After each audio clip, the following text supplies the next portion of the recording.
Hello, welcome to another episode of Swapping Joysticks. It is the 20th of September 2024. I'm your host, Ben Ostwick, and joining me, as always, is The tea drinker. the tea drinker. He sat there for 30 seconds until I clicked start recording, and then had a little sip. I just wanted a little sip to, wet my whistle. And well, you wet it all right. Oh, I do. But yeah, welcome everyone. This is the first time in a couple of weeks that we've had an episode because we were busy last time. Mm-hmm. But now we're not. So, well, we are Now we're actually not busy. But yeah, how have you been? How has the last week or so been? That's right.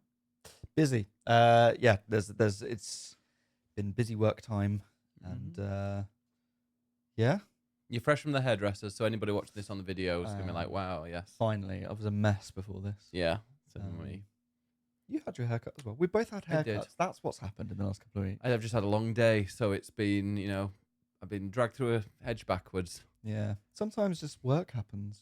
It does. How have we been? Well, I say how have we been because we did the Final Fantasy Union quiz on Saturday. We did. That was a lot of fun. Yes. If you don't follow well, Final Fantasy Union, you probably do, but if you don't, go and give them a follow because they are wonderful, wonderful people. Yes.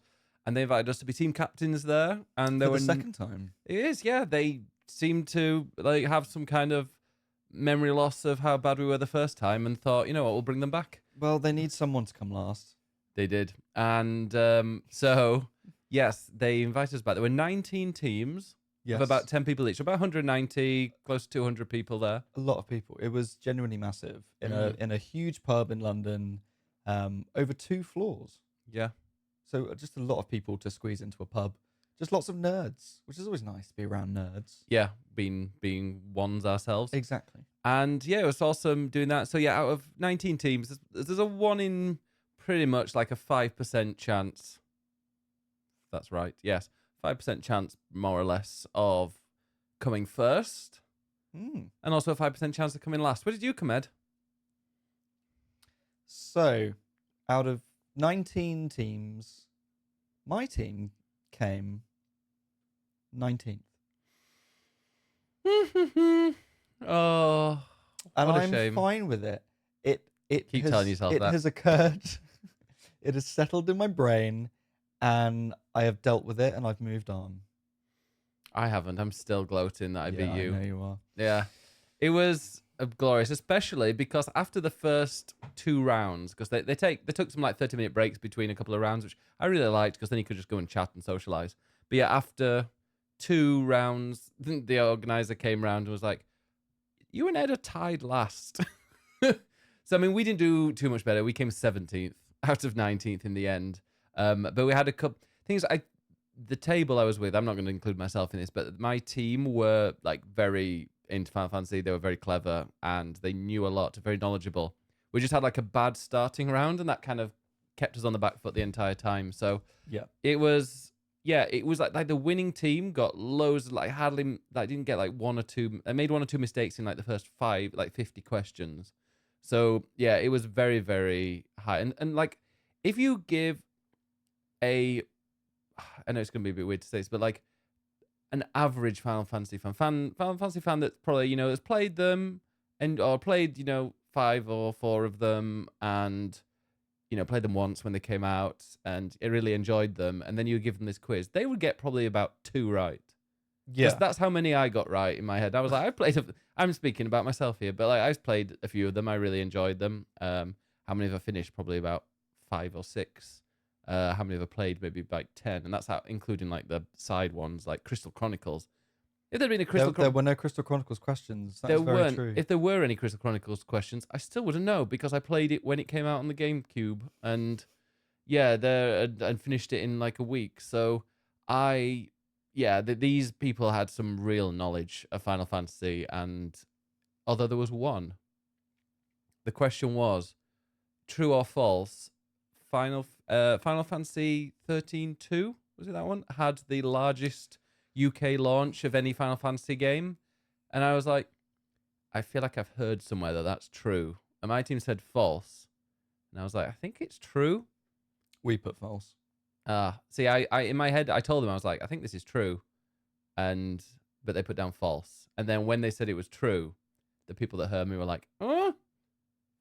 I was like, well, I gave my contribution and you ignored me. So, So they go, To be I honest, give up as leader. if they'd listened to me all the other times I They would've been guessed, worse. they would have been, oh yeah, we'd have been bottom. So, but no, luckily we weren't. I think I misheard that question and didn't hear the UK and was like, oh, the biggest launch is 15. But yeah, Yeah, in the UK. I misheard that. Yeah, the questions were like the minutiae of Final Fantasy. Yeah, like in this offshoot game where I think was it in Crisis Core maybe where Zack holds his sword. Does he hold his sword over his left shoulder or his right shoulder in this moment where he's posing? And I'm like, no, there was where does Zack in 7 when you have the picture with Sephiroth in the original? Yeah. Oh, okay. With Sephiroth, Tifa, and Cloud in Nibelheim. Yeah. Is Sephiroth holding his sword in his left or right hand? I heard Zack in this. I think there was another question maybe about but that. I just yeah, it was which hand does Sephiroth hold his sword in? That I did know. It's his left hand because he's on the right side of the picture and the sword goes across. I think. Well, I mean, yeah, need to look at it's it now. this kind of stuff that. Yeah, that was, it's very very specific questions and like I've played all of the mainline games apart from 11. I still haven't finished 5, but I've played them all. But a lot of them I played years ago, and I haven't played in a very long time. So I did think, should I have done some revision before this? No, I let them do it. Like I kind of, I was the person who facilitated the conversation. Same. And left the answers to the people that knew. Oh, what I they did were doing. the writing. Oh no, I didn't. Which I was like, if someone else wants to write, please do. But I will do it if that's what you want the leader to do. And everyone was happy for me to do it. Tifa, is that T-E-E-F-U-R? Well, there was one thing I did spell wrong, which is quite embarrassing. The answer to one of the questions in the first round was Amaranth, who is a Final Fantasy IX character, who you haven't got to yet. However, I spelt it Amaranth, like the streamer. Wow. And they were all like, hey, you've been watching her. I was like, no. Oh, did you come across as straight? No, I certainly didn't. Oh, okay. But see the hot tub lady? I've seen her boobs on Twitch. Yeah. So that was quite embarrassing. But then they had the last round was similar to the previous quiz, where you have to write down as many things that you can name as possible. So the previous quiz back in February was name as many characters from the Final Fantasy VII universe as possible. This one was name as many spells from Final Fantasy VIII as you can. And I was the one doing the writing, and they all crowded around me, and I was just frantically writing like fire, fire, blizzard, blah, blah, blah, blah, and just going through all, and they were just shouting words at me, and I was frantically writing as quickly as possible, which was incredibly stressful. Great. Yeah, I mean, I didn't do that. But I know I said Fira, which is probably right. Or was it Fire? Well, you got Fire, Fira, and Firaga, Firaga, whatever you want to call it. So yeah, no, I think we did it. Well, yeah, the last, because we kind of were joint bottom from the start, so we were always playing catch up, and then I think in the final round we overtook. What's his name? Christopher. Yes, Christopher York, who plays Gav. And we had a nice picture because we went for a curry afterwards, and there's a picture of us three being like, "Hey, bottom 3 here." So we overtook him right at the end, but it was just so much fun. It was a lot of fun, and as much as I hate losing, it was still a lot of fun. Yeah, there was a journey that you went on from when you were losing. After the first round, when you found you were bottom, you were not somebody to be spoken to. It was the excitement followed by the disappointment, followed by maybe we can still do this, followed by the acceptance of fuck it, I think we've come last. Because we were given a Kupo voucher. So if you didn't know the answer, you could spend your Kupo voucher to get a free point. And if you were in bottom place, you were given an extra voucher. After every 2 rounds or so. Everybody kept slipping me another one. And I was like, great, I think we're last. Yeah. And I literally hunted him down in the last break. I was like, "Where's our voucher?" And he's like, "No, you're not in the bottom 2 anymore." I'm like, "Sorry, what?" Yeah. Every time I kept going back to my team after the break, I'd be like, "Do you want the good news or the bad news?" And most of it was like, "The bad news is we're second last. The good news is we've got another Kupo voucher to redeem." Yeah. Although the last time I went there, "Do you want the good news or the bad news?" They're like, "Go on then." I was like, Bad news is we don't have another voucher because we're not in the bottom 2, and they all cheered and screamed. Yeah, see, at the very end, they announced all of the teams from bottom to top. I quite like them doing that this time. Yeah, exactly. Because they just named the teams. They didn't say, this team captained by Ed Knights. Yeah, true. But we all knew. We all knew. But I said to everyone, I was like, look, I think we're probably last, so let's just take it with pride. We're all going to stand up. We're going to take a bow, and we're going to just take it on the chin. And so they said Atomos, and we all just stood up. I'm just like, thank you. Took a bow. The whole room was cheering. Oh, I think we got the biggest cheer of all from coming last. So they were all I'll cheering. We they won all something. Stood up we and won clapped. the biggest cheer. They all clapped. And that man, Albert Einstein. You don't go on Reddit, do you? You won't get the reference.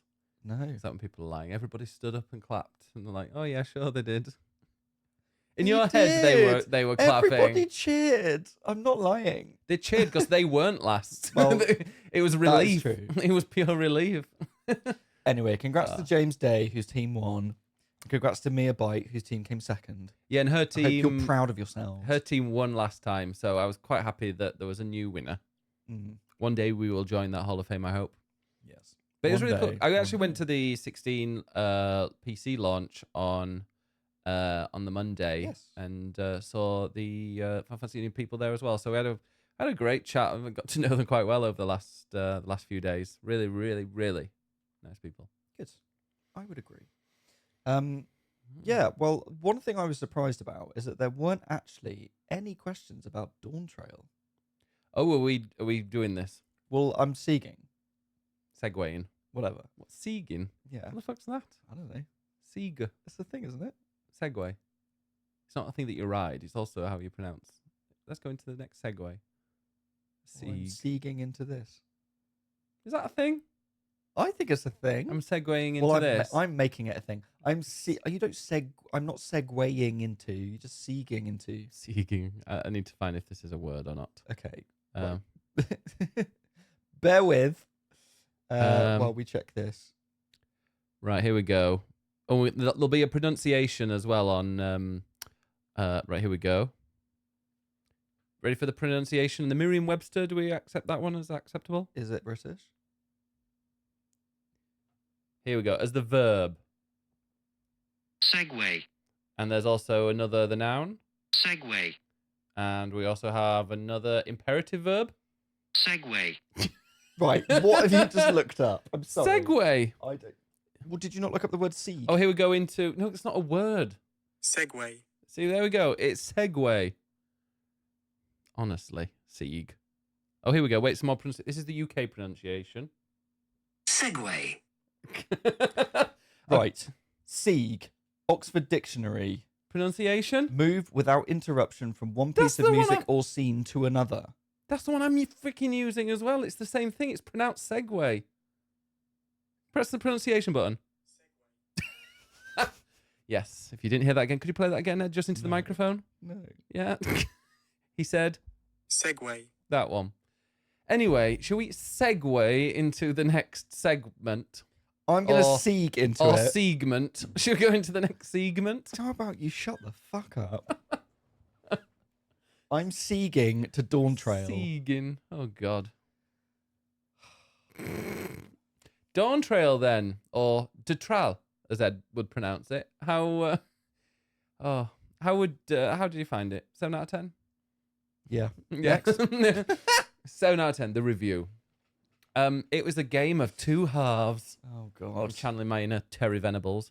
Who? Yeah, Oh, I know who he's a he is. I'm wrestler. joking. Then, yeah, so it's not as a football manager. So, yeah, first half, kind of, well, if anybody doesn't know, Dawntrail is the latest expansion from the critically acclaimed multiplayer multiplayer online, yeah. Massively multiplayer online role-playing game. That's the one. Okay. With a See, I can free pronounce some things. trial, including the first 2 expansions? Or 3 now, I don't know.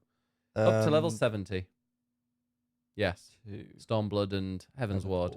But it doesn't include Dawntrail. And it doesn't include Shadowbringers, which is the best, probably one of the best Final Fantasy stories I've played in many, many, many years. And it doesn't include Endwalker, which is still my favourite. Yeah. No. I wasn't a massive fan of Endwalker, to be honest. But Dawntrail was the start of a new dawn, a brand new kind of. It's a lot of like the enemies from previous expansions, like because it's a little bit like Kingdom Hearts. You know, you've got the fun little stories in it, and then you've got this overarching kind of confusing quest that's going on. That's all finished, so it's pretty much it's a brand new dawn, and I feel like there are no relation, like there's nothing kind of attached to the previous ones. Well, a little bit. There's some theory. And I feel like in the future they might not have got rid of all of them. Yeah. But which is hard to talk about without just spoiling the story, which I guess we will not be spoilering. No, I can't remember it. It's like, yeah. I mean, I've got the worst memory ever. I will say, like, we played it when it came out, which was start of July. End of June, my birthday. There we go. But we played it at the start of July. And we finished it in August. So it's been a little while since we finished it. So I'm now, frantically trying to remember because we have not had a chance to talk about it yet on the podcast. Yeah. The thing is with games, especially RPGs and like story-based games, I don't like games that are predictable. I hate it when they lay out and go, hey, this is pretty much what the story is going to be, and you're going to go and tick all these boxes off and do it. And at least the first half of that's exactly what it was. It was like, here's something, and you've got to collect 7 of these things, and it's very obvious that there are a bunch of areas that you go to, and you'll spend about 2 hours in this area, and at the end of it, you'll do something to get one of those things. And it just felt very much like there was no wonder or excitement of what was going to come up next. There were some like twists and turns with like the story, but generally speaking, what you had to do was just very obvious what was going to happen. Agreed. So just to sort of, I guess, let's not spoil the story, but just to explain the setup of it at least. It's in a new world called Terral, which is, I guess, a new part of the world out in the west. And you land in the city of Tuliolal, and essentially it's America. Very much. You land in South America, and there is a big bridge that goes to North America, which is Cowboy Land. And it's very clearly based on that. Like, and there are a few other further areas based on places in the US. Yes, very much. So this first area takes place the first half of the game takes place in the southern area, which is essentially South America. So there are lots of references to sort of the rainforest and the jungles and Incas and Peru and stuff like that, which I personally really like. It's very colourful, and there's the rainforest of the Amazon. Yeah, and I think it's. Well, I mean, this is part of a larger point, I think, with me for the expansion, which is that I wonder how much of it has been led by technology rather than storytelling. Because they've updated. Because it's the start of a new expansion and it's the start of a new story. Part of this expansion is that they've also brought technical changes. So it's brought the graphical update, which is for Dawntrail for now, but they're going to be updating everything to match. And I think they start from 2.0. Yeah. I think they start from the base, because that's obviously where new people are going to be starting out. Exactly. Yeah. And they've spent a lot of time going through like the tiny details of like how a Lalafel's philtrum looks in certain light and whatever else. Like it's tiny details that they are very particular about, which is great. Overall, I don't think it's a massive difference, if I'm honest. I think the lighting is better. Yeah. I think they talked a lot about, I remember at FanFest, they talked a lot about the density of vegetation. And you're like, okay, so you've got some more polygons in your plants. But therefore, you set it in South America in the rainforest, where you're like, okay, well, now we can show off all the vegetation, and we can show off all the bright colors and the fancy details and lighting and sunsets. So I sort of feel like it's a great setting, but I almost feel like it serves the graphical update more than the other way around. Yeah, I think it's good. But one thing I noticed, and like it is definitely an upgrade, and you can see from like when the grass before used to just be like this flat green kind of texture. Well, it's not even textured, but it just had it had textured in the sense of it just looking like it, but there wasn't any 3D texture to it. So it'd be flat, and then there'd be the odd like tuft of grass. Yeah. Whereas now the tufts of grass are numerous. Plentiful. They are. So yes, it does look a lot better in that regard. But Yeah, I mean, I wouldn't say I'd notice a huge difference, and they don't want there to be a huge difference because they want people to Exactly. kind of still recognize their characters and the other characters in it. One thing I did recognize though, and notice is the armor, because the armor, the game like would zoom in on your clothes quite often, and the things on there would just be completely just polygons. Mm. Like, well, not even polygons, it'd just be like like flat squares that blur, and you'd be like, armor. Obviously, from a distance, it looks fine, but then when you zoom in on all these cutscenes, it just looks, yeah, it looks like a real mess. So that looks really, really good now. And it's interesting because it's not the first update. Well, I think it's the first graphical update, but I think it was Stormblood when that came out, they removed PS3 compatibility. So they were Mm. able to be a little bit more intense, I guess, with what they were putting in there. Yeah. And now, though, it was a bit more of an overhaul. So you should be able to see the difference. Yes, exactly.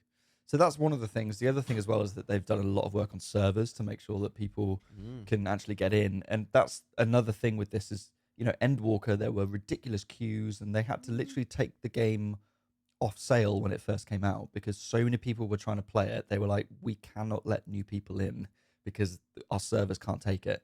And Shadowbringers was really good. I remember the Stormblood, though. That was, like, literally, I would log in before going to work so that when I came back, I'd be logged in. yeah, Because it would take about 8 or 9 hours to log in. and Dawntrail had none of that, which is because No. they've got new servers, which is great. But also, And- we didn't play it when it launched, did it? Well, we did for a bit. Well, like, not the very first day. I think it was and although it's having DDoS attacks. I think it had one this morning at like 9 Really? a.m. Yeah, there was a DDoS. Oh god. But that's obviously not. That's just someone being an asshole. Yes, exactly. Probably a WoW fan. Probs. So yeah, I think there have been a lot of technical things behind the scenes, and I think maybe the storytelling suffered a little bit, but that's me completely guessing about how they made the game. I think the story. I think that they've just got a system, and they're like, yeah, there are 6 new areas. You go to these 6 areas. There'll be a hub in there. There's probably a final hub where you go and do all your like the late game stuff, and it's just, and people like familiarity, whereas I fancy something a bit different. I want to be surprised, and I'm I was the same. surprised a There's couple of times in there, like especially later on. I think it's I did, so I kind of avoided all trailers. I don't want to look at anything. I mean, I saw what I saw at FanFest, but I wanted to go in completely like not knowing anything. But the first half of the game is kind of not spoiled, but it's just very obvious straight away what you're going to be doing and where you're going to be going. And then yeah, the second half, that's when it gets a bit more fun, and that was to me was quite surprising. Yeah, I like that there's a twist. I mean, we've talked about FanFest. Obviously, FanFest is them showing off what's going to come, and almost everything they showed was from the first half of the game. Yeah, So they were really trying to keep that second half under wraps. I think they which showed it at one point. they showed art some of it. concept art. Yeah, And then you're thinking, well, how does that fit with what's in the beginning? yeah, which made me really Intrigued. yeah, it made me intrigued, and I actually really loved that because the first half of the game is very, very, like you said, South America, kind of looking kind of to the past at like the Incas and looking at all these places that once were massive and like tribes and very, very much kind of, yeah, like Rural. yeah, not basic, but like very kind of, old school, prehistoric, we'll say. Prehistoric. No, it was. The Incas were prehistoric. No, do you know the Incas were there, or it might be the Aztecs? I'm not sure. One of them was there while Oxford University the was open, Mayans? possibly while Okay, while Oxford University was on. Anyway, no, that was like very much kind of like tribal, grounded in reality and history, and you saw the concept art of like this futuristic kind of pretty much like one of the raids. Yeah, cyberpunk. One of the raids looks like a giant graphics card. And I'm like, how does that? And like that really intrigued me. And there was a moment in the first half where you kind of teased a little bit with it.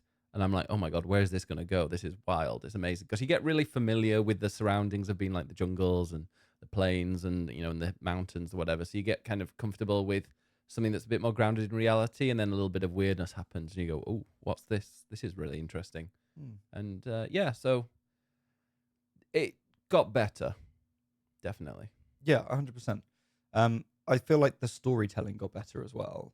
It's and the tone shifts again without spoiling anything. The tone shifts, and the first half is very like you say, it's very structured. You need to do the X things, which to me it felt like I'm playing a Pokemon game, and the writing felt quite childish, and it felt very cartoony, and just Oh, everyone's so happy-go-lucky, and we're on this journey together, and I'm like, all right, can we just like have some depression yeah. somewhere? I mean, I'm happy Um, to say it. Like the main character, who is Wooklamat. Wooklamat, I found her like what she was saying just cringe. I found it so annoying. Mm. She was like, "Without friends, we can't do anything. Together, we are stronger. Alone, we are." And it was just that kind of saccharine bullshit that kind of annoyed me just all the time because I'm like, "Oh my god, it's like playing a kind of CBeebies cartoon at times." It really, really annoyed me. Agreed. Yeah. Like, and it's just the I rolled writing. my It's eyes. just the writing of the character and the storytelling. Like that's all it is. I mean, for me, like I like the sort of dark, serious, moody Final Fantasy. That's why I like Cloud and Squall, who are like emo boys. So having someone all happy-go-lucky, let's go on an adventure, is just not my Yeah. personal preference for a Final Fantasy story. But then the second half is where things really change. Just before I go on to that, like people complain. I did at first, and then I spoke to somebody actually at Square Enix who was like, people have this opinion is maybe a bit weird and wrong, but like, what do you think about the first half us being a secondary character and it being the Wooklamat story and we are just assisting her? Because the second half isn't like that, but the first half, well, I don't think it's really that much, but the first half is very much you're assisting somebody. You've gone from literally to the edge of existence, spoiler, saving the world, and now you're In Endwalker. yeah, and now you're helping a furry lady get a crown. So this for me is a problem with Cat lady. 14 Yeah. that I think is sort of a problem with MMOs, I guess. Now, this I'm saying this as someone who's only played 14 as an MMO, and I know other MMOs deal with expansions differently. Kind of want to play World of Warcraft after this, to be honest. Really? Yeah. Oh, I've got no interest. If I can play it, because I think you can play that alone as well. Move in a bit. You're out of shot. Really. I think because they have 14 is so story driven, and with all the expansions so far have been one singular story arc, that now they're like, we need to refresh the story. But how do you do that whilst continuing with people's same characters? Because like you say, when you've done all this stuff and you've gone to the edge of the universe, how do you then take your character on a journey? Because if you think about so many other RPGs, you start off as a wretch or some small teen or whatever, and you have to go on a journey and find yourself and level up and develop yourself.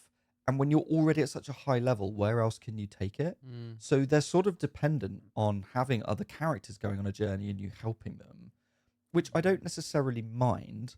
Our reviewer for the Eurogamer review described it as you're like Gandalf, which I sort of see that. Like, you're super powerful and just helping someone who's not, but then all the enemies you fight are more difficult than in the last expansion, which doesn't really make much sense. So, Just had a thought. go on. How cool would it be if you had an MMO and your character started out as like a teenager and every expansion kind of just grew older? Yeah. There you go. Wasn't quite related to what you were saying. I mean, over 10 years, our Warrior of Lights have not changed, not aged. no. Although apparently isn't it spread? Isn't it like the original, like up to Endwalker? Isn't that something like spread out over like 2 years? Because I've heard people saying Probably. like, I like when people are a bit thirsty over Alfino and they're like, he's 16 at the start in the game, and then later on kind of becomes 18, I guess. But maybe I'm completely wrong there. But that's what I read on Reddit, so it must be true. Clearly. So, yeah, I don't mind sort of being the assistant necessarily, but yeah, I guess people want to play a game where they are the main character, and in this, you're sort of not.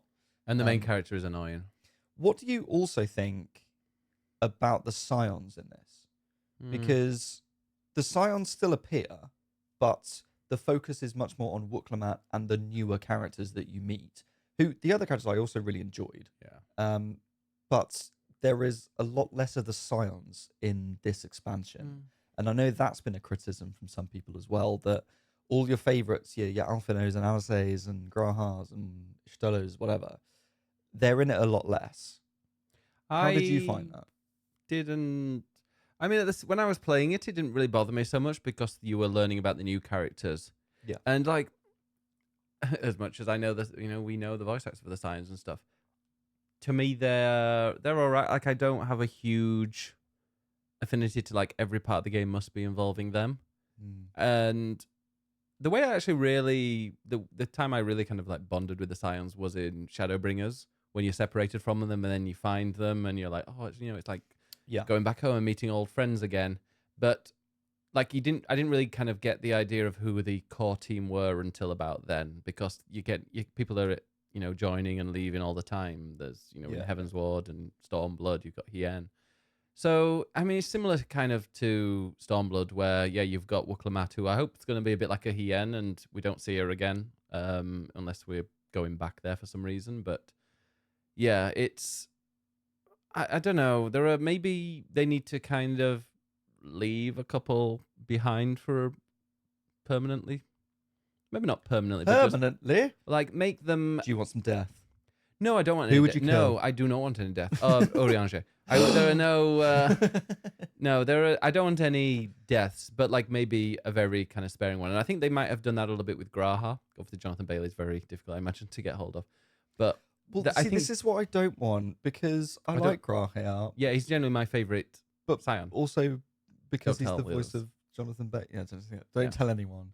But also because it's Jonathan Bailey, and I fear that he's now too famous to be in it, so they're going to write him out. And I don't want them to do that. To be honest, his voice, and I don't know if anybody else notices, but his voice sounded a little bit different in Dawntrail compared to the previous one. It's AI. No, it wasn't. I didn't say it was AI. I just said that it sounded a bit different. And I actually checked at the end. I was like, is it Jonathan Bailey or is it somebody putting a Jonathan Bailey voice on? And I don't know if it's just like a different recording studio or something that might be an LA studio rather than He's probably London abroad somewhere traveling, and he's recording it on an iPhone. No, but like generally Graha is my favorite one, and like that's probably one of the reasons why Shadowbringers is easily my favorite. Was like it was the story of Graha, and then right at the end you just had like the perfect ending to it. So he's generally my favorite. I do not want him to go, but someone like Estinian or Oriange, if they want to kind of just leave them so that we still take a core group, obviously Alphino, Alisei, and Thancred,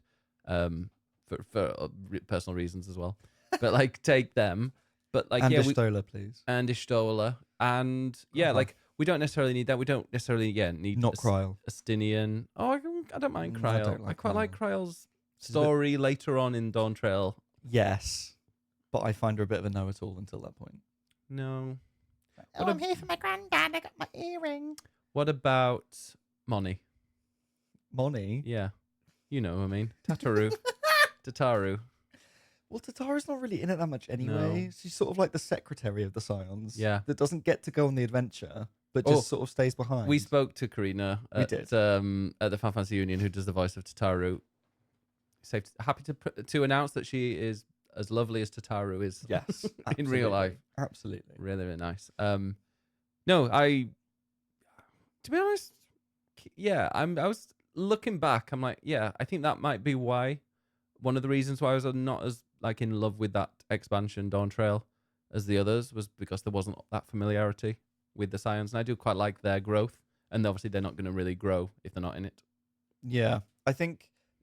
Hopefully they will be in the patches. Yeah, I think they'll bring them back. They're just not in it that much, and I think every Final Fantasy game is about the party and about the characters. When you look at like 7 or 8 or 10 or whatever, like you're like, oh, it's got these characters in it that I love and that's the party. And then when 14 sort of takes you in different directions and doesn't necessarily include them, it feels a bit odd and doesn't really feel like Final Fantasy to me. At the same time, not my Final Fantasy. Not my Final Fantasy. Because it's not turn-based, isn't it? I love a turn-based Final Fantasy. And I'll say that's why it's not Final Fantasy to you. Wow. But equally, I think we're at a point now, and I sort of alluded to this earlier as well. I think just it's been going on for so long now that the world of Final Fantasy XIV is so big. There are so many characters. There are so many storylines, so many threads. Like, how do you manage that. Like it gets to the point where it's just too big to manage.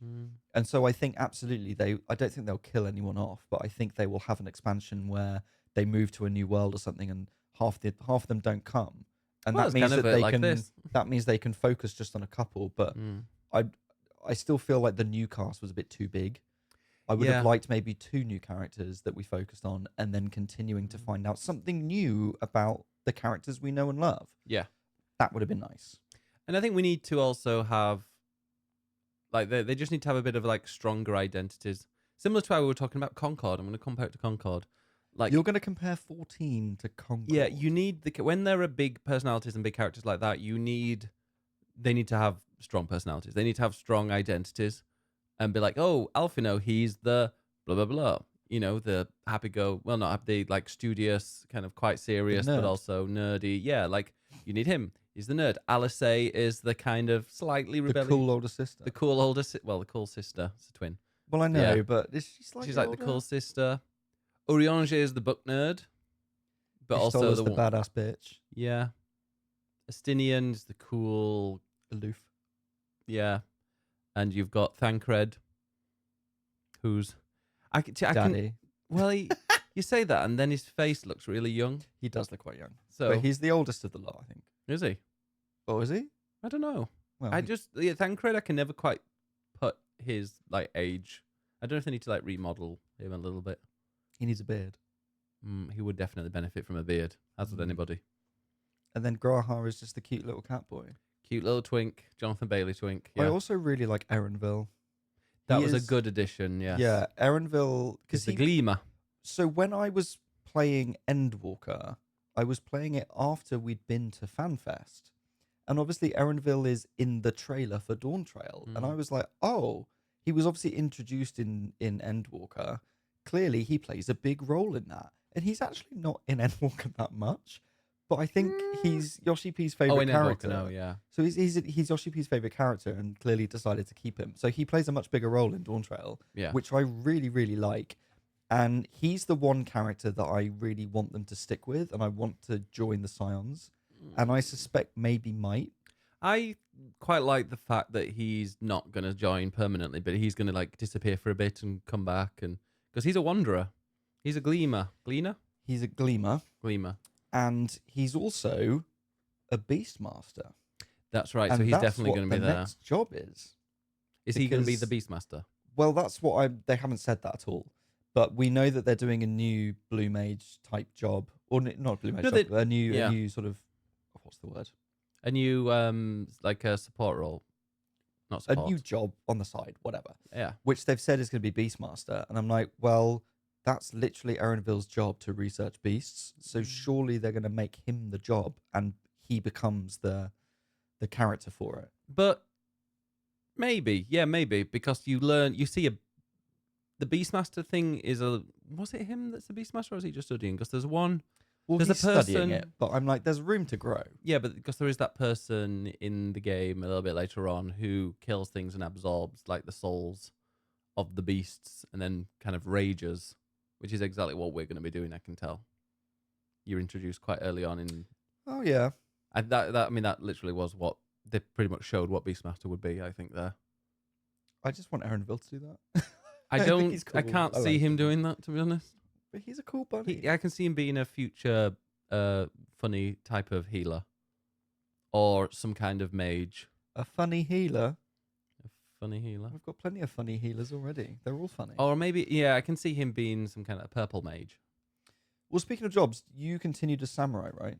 I did, although I now want to go back to Archer, because Archer, or Bard, because that's what I very first started on, and I think I switched to Samurai during Shadowbringers, I think it was.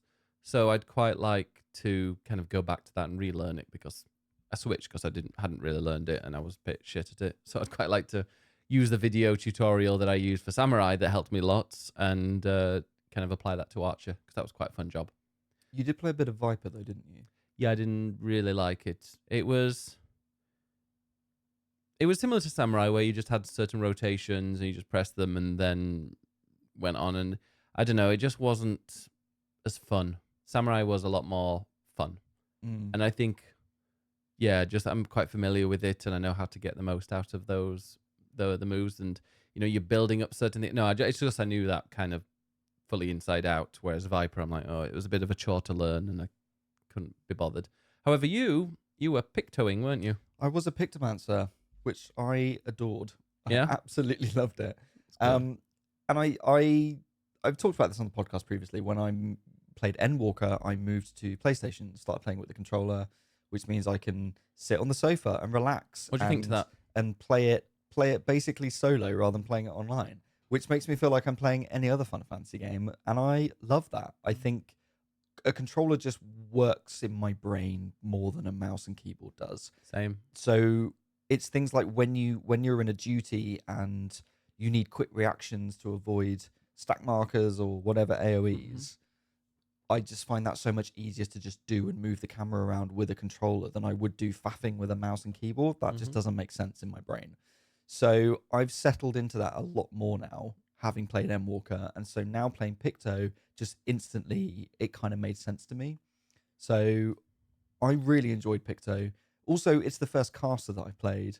And you just stand at the back and paint some pretty little pictures, and you start bopping with a hammer, and then you summon something, and then you make something bright colors with paint. I'm like, yeah, this is great. And you do an absolute shit ton of damage. It's great. Yeah, I tried a bit, and yeah, it wasn't for me.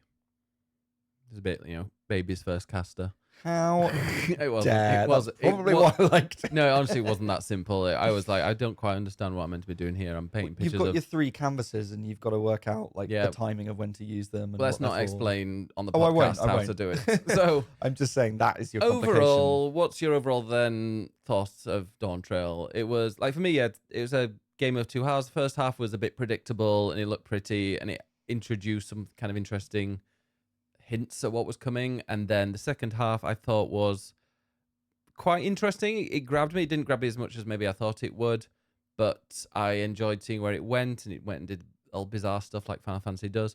The one thing I find I don't particularly love is how wide everything is. Like every single road and path is about 50 people wide. And I know that, so that, it's a multiplayer game, so lots of people can go up and down, and you don't feel too claustrophobic or whatever. But sometimes you want that. Sometimes you want kind of a small, kind of close area. So there's we're talking about Cyberpunk. There's a Cyberpunk place in this. And I don't know, part of me, Cyberpunk is like really dingy, closed, small back alleys with neon everywhere. And everything there was just like really wide open. And I don't know, it just doesn't feel very immersive when everything is just so open.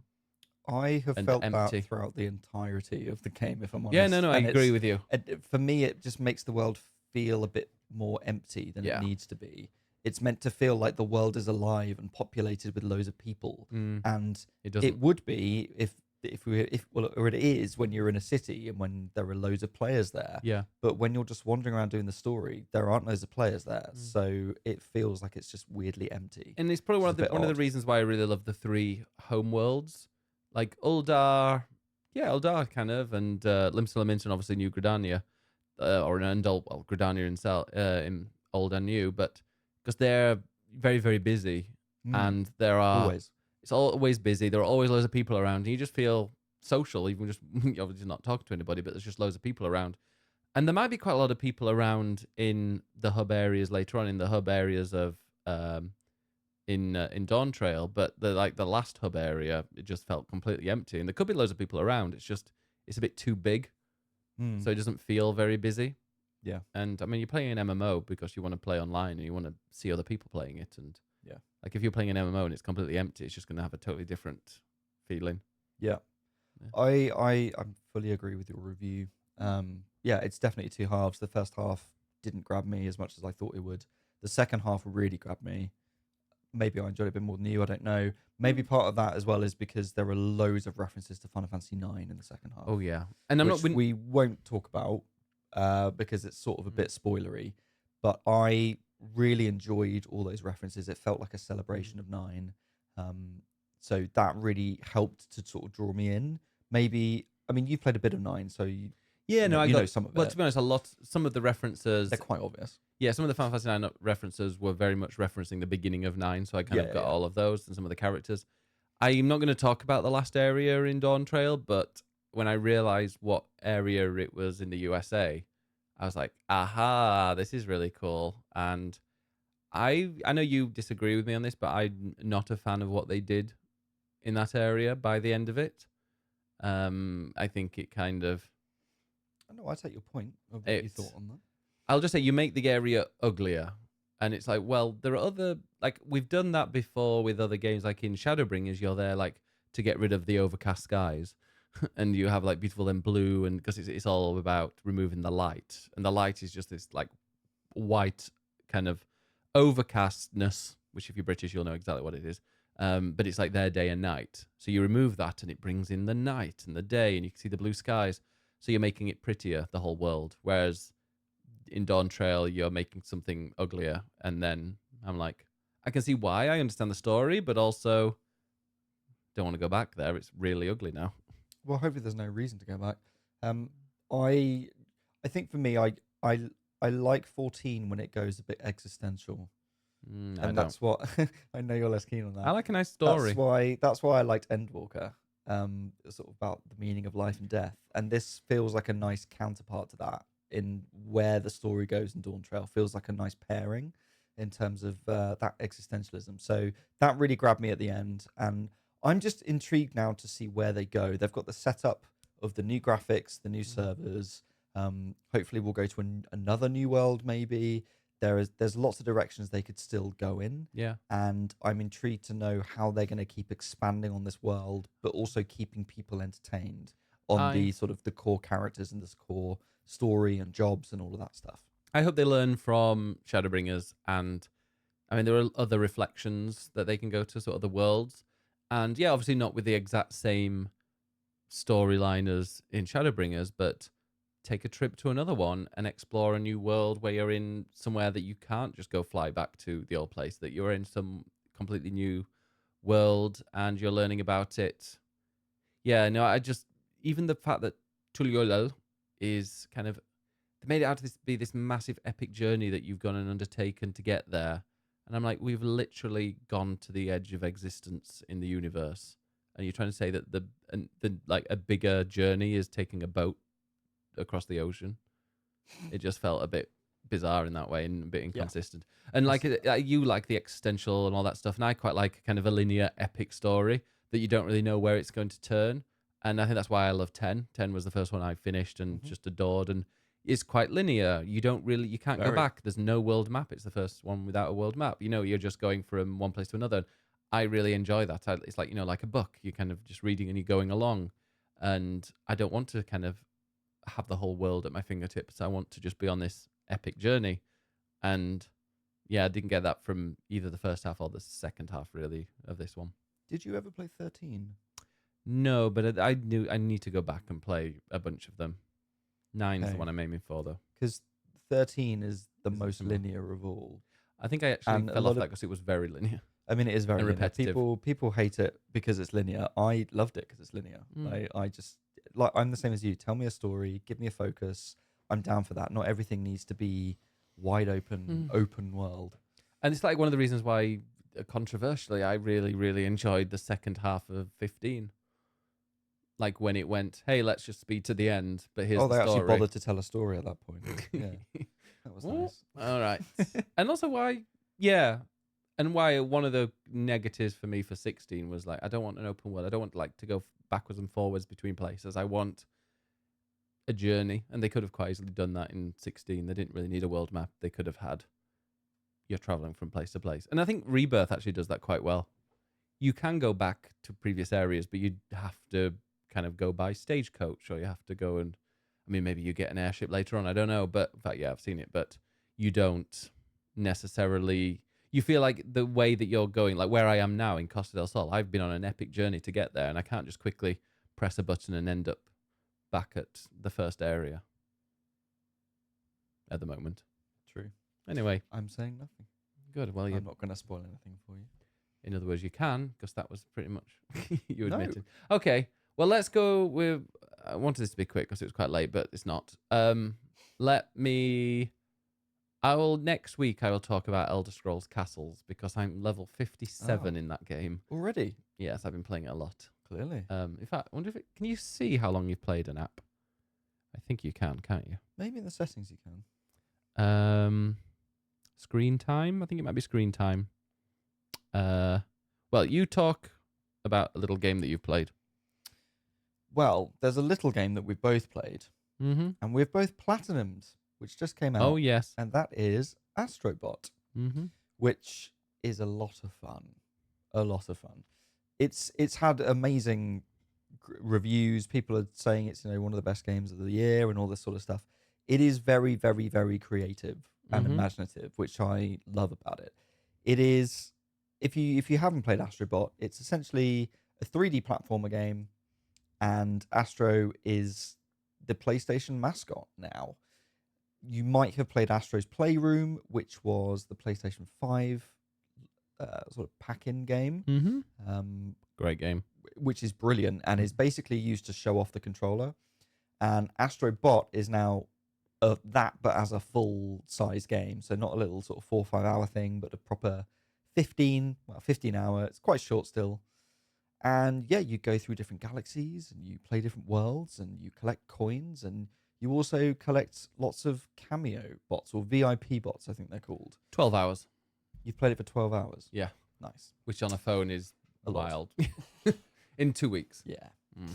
So yeah, you just go through all these wild different levels, all these different weird uses of the controller, creative level design. There's loads of little details in it, all these little VIP bots to get. It is a lot of fun. It is. And I love a platformer, but a platformer has to be with very tight controls, and it is. And yeah, I liked it, the fact that it's kind of using the same controls as Astro's Playroom, but yeah, this is the fully fleshed out game. Yes. And has some extra difficulty as well, which I appreciate. And it's not difficulty in the fact that they've just added a time to it, which although they are going to do with the time trails, they're going to add that later. But yeah, I did enjoy the challenge of it. I enjoyed that every level felt different. And people were talking about this before, and I've always brought this up. But one thing I loved about like Titanfall 2 is that every level had a different mechanic, and this is pretty much similar. They don't change it for every single one, like they reuse them. So there might be one where you've got a dog and you press a certain button and it kind of pushes forwards and breaks things, or you might have something that makes you do like an extra high jump because you've got a chicken on your back that lays an egg. It's a rocket-powered chicken. A rocket-powered chicken. So you've got these various ones, and there's pretty much you can only, well, apart from maybe the odd special level, but you can only use these. Well, you only use one of these per level. Yeah. So I like that. Yeah, you're thinking like that, and it's not like Ratchet and Clank where you have to kind of cycle between the different gadgets to kind of work out how to get from one place to another, because this is like, hey, you're only getting one for this level. So I enjoyed that every level I was playing, it felt like I was using a different mechanic. It was a different theme, very, very, very different themed. I mean, the theming in that great game was amazing. Like there was one that you could be in an ice cream sundae, and the next one you're in some kind of uncharted jungle, and then the other one you're in casino. Yeah, exactly. And then God, the casino space. one was great. Yeah, that was yeah. a cool level. I don't want to spoil them, because if people haven't played it yet, then I mean, there are just so many levels that are really, really cool. Yeah, and I know what you mean, that like every level is different, so you never know what's going to come up, which is really cool. I do sometimes feel like there are some really good ideas that I wish they'd use more than once. Oh, I like a little snippet. I don't need it to be hogged to death. Maybe like just one more. Mm. Like, well, Which one? So like one that I think was only used once that I'd love to have seen again was the sponge.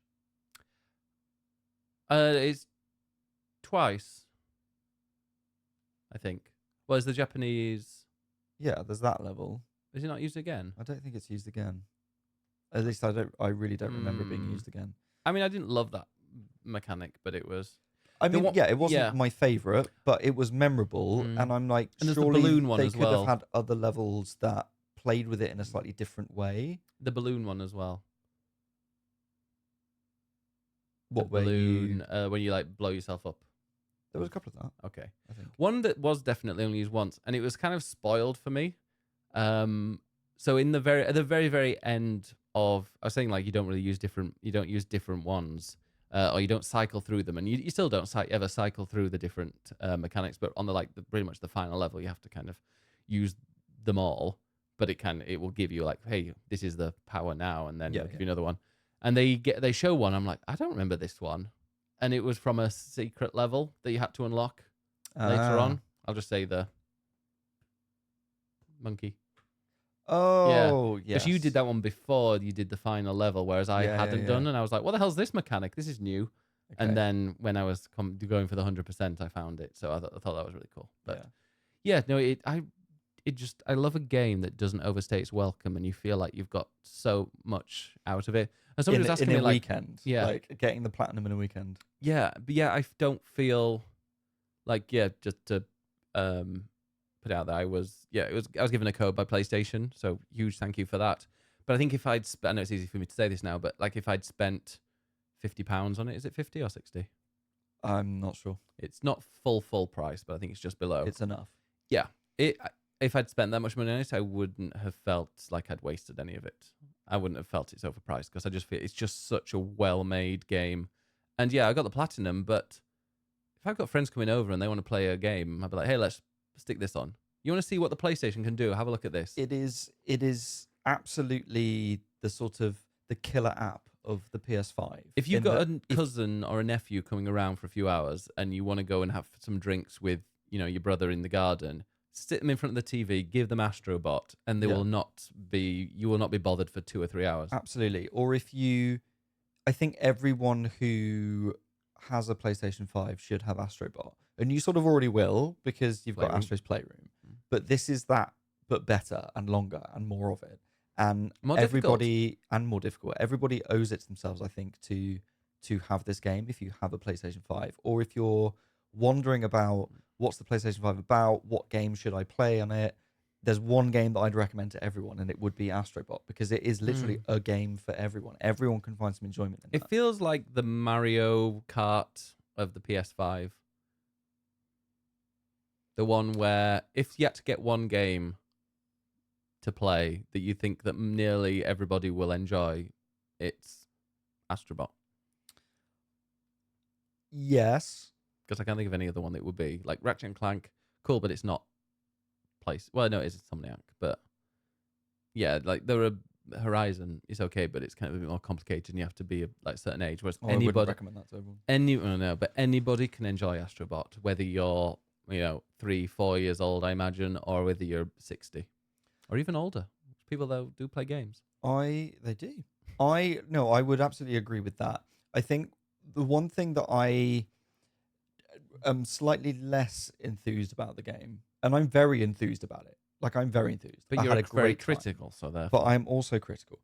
There's obviously been a lot of comparison between this and Mario, and a lot of people saying this is the Mario of PlayStation and all that, which, I mean, it is. For me, I think Sony have taken the idea of a PlayStation mascot, or Team Asobi, who developed it, have taken this idea of a PlayStation mascot a bit too literally. Now, I love the fact that Astro Bot has all these cameos in from all these different games. It's all basically you have to rescue bots in every level, and those bots are dressed as characters from other PlayStation games. And there are, I guess we'll say, other surprises from other PlayStation games in there, which is a lot of fun to discover. But that is also a lot of the fun of the game. Like, there's a limit to that. Yeah. And I sort of feel like if you take all of those cameos out, you're left with still a very creative, fun, colourful game that makes great use of the PlayStation, and that's great. But then when people start comparing it to Mario, I just feel like there's... Well, maybe they're not wanting to make Mario. Maybe it's their fault for comparing it to Mario. Because I know, but I agree with you, and maybe I think we need to play Astro Bot Rescue Mission in VR. Because that's it. If I remember rightly, there aren't that many cameos, if any. In fact, I don't remember there being, and they're quite epic levels that I remember. But I know what you mean. Like the enemy, like the boss, is not a big iconic Bowser boss. It's just an alien that I could not draw you if I even could think about it. And there's not really any story. There's no. It's pretty much the same story as all of them. Just rescue the bots, and maybe that is their thing. He's like, go and rescue Princess Peach, go and rescue the bots, but there's no. Yeah, I know what you mean. There's no iconic. There's nothing that'll be like, oh my god, that's so Astro Bot. I mean, yeah, Mario games are just rescue Princess Peach, but there's at least a different conceit around that, and there's at least an attempt at a sort of story. And it's, the Mario characters are all individual and recognizable, and there's a magic in that world being the world of Mario, whereas Astro Bot is just a blank slate puppet for everybody else. And I got a lot of enjoyment out of it from the nostalgia of recognizing characters. But then if I see a character that I don't recognize, I'm like, oh, who's that? And like I lose a bit of the excitement of rescuing that bot because of it. Yeah. And there's some I characters worry from that games that were only released in Japan like 25 years ago, and it's like, well, cool. Good it's a for nice you. history lesson, and it's a nice maybe gateway into, oh, we'll now go and play all these other games. But I worry that, like, a kid playing that will see it as a colorful platformer, but they're not going to get the references. And I feel like the references are a big part of the enjoyment of it. I'm going to say you talk about it being a history lesson, but it isn't, because it doesn't teach you anything. You go to the characters that you've unlocked and that you've met, and all it does is just have a little quote. Well, it's not even a quote, just like it is a quote or a little sentence like, this person knows how to, make a TV or whatever. And you're like, okay, cool. What is that reference? Then you maybe have to go and Google it. If they'd done that where you could go up to each character and then it gave you a little story about the game and a bit of history about it, I would have loved that. Because then I'd have been like, oh, I didn't know this game. Like, this is the mascot. This is the first PlayStation mascot that they only used in Japan for 6 months, and now, then they replaced it and they never used it again. Like, reading about that, and maybe with a picture of it, like, that would be really interesting. Again, that is where Nintendo deliver, because that's what you get in Smash Brothers. In that Smash Brothers, you collect trophies, and the trophies are all characters from the decades of Nintendo games. But it tells you, this is this character from this game, this is what they're about, and it gives you that history lesson as you go. Never really got into Smash. I love a bit of Smash. I need to, maybe if a new one comes out, I don't know. I mean, the whole gacha machine thing is literally stolen from Smash Brothers. Okay, yeah, actually, I do. I played a little bit because I bought it and then played it for about an hour. Yeah, I was like, I don't understand the controls. I keep falling off the edge. This is just annoying. I'll teach you. Yeah, I would like that. So yeah, I think as much as Astro Bot is brilliant and so creative and so imaginative, for me, it's still just missing that extra spark of something, which I think is because it's so intrinsically linked with PlayStation and the mascots that Astro just doesn't quite have a magic of his own. Yeah, it needs its own identity. And I hope that the next one that they bring out has no mascots. Or I maybe would actually love that. Yeah, I mean, I don't think they would. They'd maybe include a bit more. But yeah, if they just had no mascots and it was literally, you're going and rescuing these bots, but it's got its own identity. Give me a proper villain. Yeah, give me a Bowser. That's not Yeah. Bowser. Exactly. I mean, the alien itself has got some humor to it, but it's like comically evil alien without an actual personality of its own. It's like, draw an alien that's really kind of evil, funny, and comic, like I just said. Yeah. And that's what it is. Yeah. The enemies are a bit meh as well, and like repeated.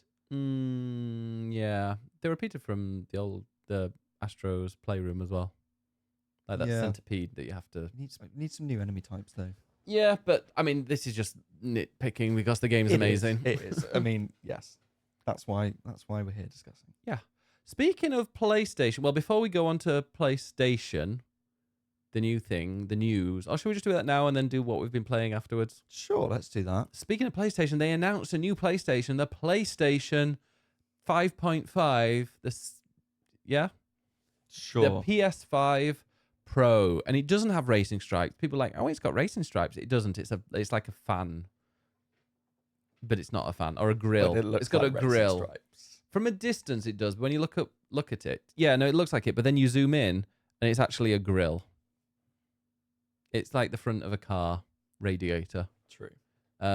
Which is quite interesting because there are people that have got custom plates and they're like, will it be compatible? I'm like, well, maybe This will have its own plates, I think. will have its own plates. So Well, it's going to need to make space for the racing stripe grills. Well, I'm just thinking, are the grills attached to the plate? Like, does it all come off as one and you can just put on a PS5 plate? Because also it'll have to be, well... Is that a cooling thing? Or... For all this extra power?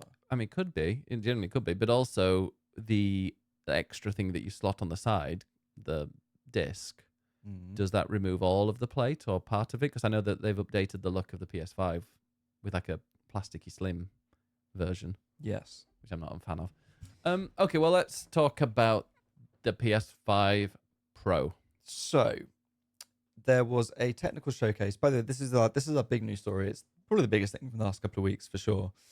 There was a technical showcase that Mark Cerny, who's the developer of the PlayStation consoles, Mark Cerny. Cerny, not Sony. Mark Cerny. Cerny. Yeah. The ASMR Mark. Indeed. So there was this showcase and they showed off the PS5 Pro, which we all presumed was coming. And then beforehand, they uploaded it to YouTube with the name PS5 Pro. So we all knew anyway. What were your predictions going in? I mean, we knew it was going to be a PS5 Pro. It's obviously going to have more power. The main thing was, what's the cost going to be? It was, because I think everybody expected there to be something like, for example, the PS4 Pro, when that came out, it was like, hey, you can do this in 4K now, because before it wasn't 4K, whereas the PS4 Pro added 4K goodness. And then the PS5 came out, and they're like, yeah, you can have 4K or 60 FPS, so you can kind of switch between them. And I think our idea, well, my thing was like, hey, are they going to release the PS5 Pro where you can actually toggle, like there's no toggle, you can have 60 FPS and 4K. That's what I wanted. And I also wanted it to be about £500. Okay, well, that was your prediction. Or 550 at a push. Let's see if you were right. So, essentially, you were right in terms of the performance.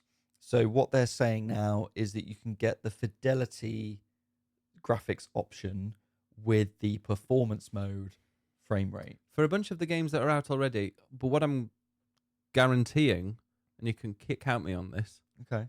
that nothing will change. They will just use the extra stuff to make things prettier in graphics, and they'll still have the performance and the quality mode. I guarantee that. Well, that's the thing. You've got this extra power in the console.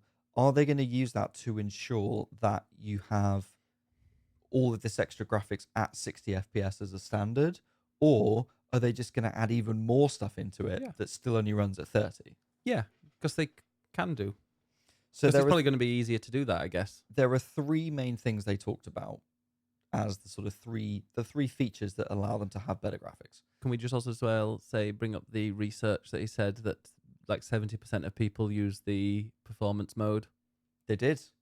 Because frame rate is more important than... It is. Oh, I'm so we glad like you're... things to be smooth. So glad you're on my team now. I am. I love those faps a second. So there is an upgraded GPU, which I won't go into more detail because I don't understand the techie things, but it makes things better. It will allow for advanced ray tracing, which is essentially just flashy reflections. Genuinely, like, I mean, ray tracing's cool. Like, you saw the Minecraft thing, you know, where it kind of reflects into... Have you seen the Minecraft ray tracing? And you're like, oh, I can see it there. Yeah. And you can kind of see it in Spider-Man, where they're like, hey, look, the red light there from Spider-Man Miles Morales, you can see it reflected off the car. And I'm like, oh, yeah. But it's like, it's a novelty. Subtle, and it's not game-changing. No, it doesn't break the immersion removing it. It's just a thing of like, you only notice it if someone points it out. And then the third thing is AI-driven upscaling. So essentially, they only have to compute like 1 pixel, and then the AI will fill in the gaps to make things a sharper image. Which I've heard is going to be the future. Yeah, I think that's probably the biggest thing.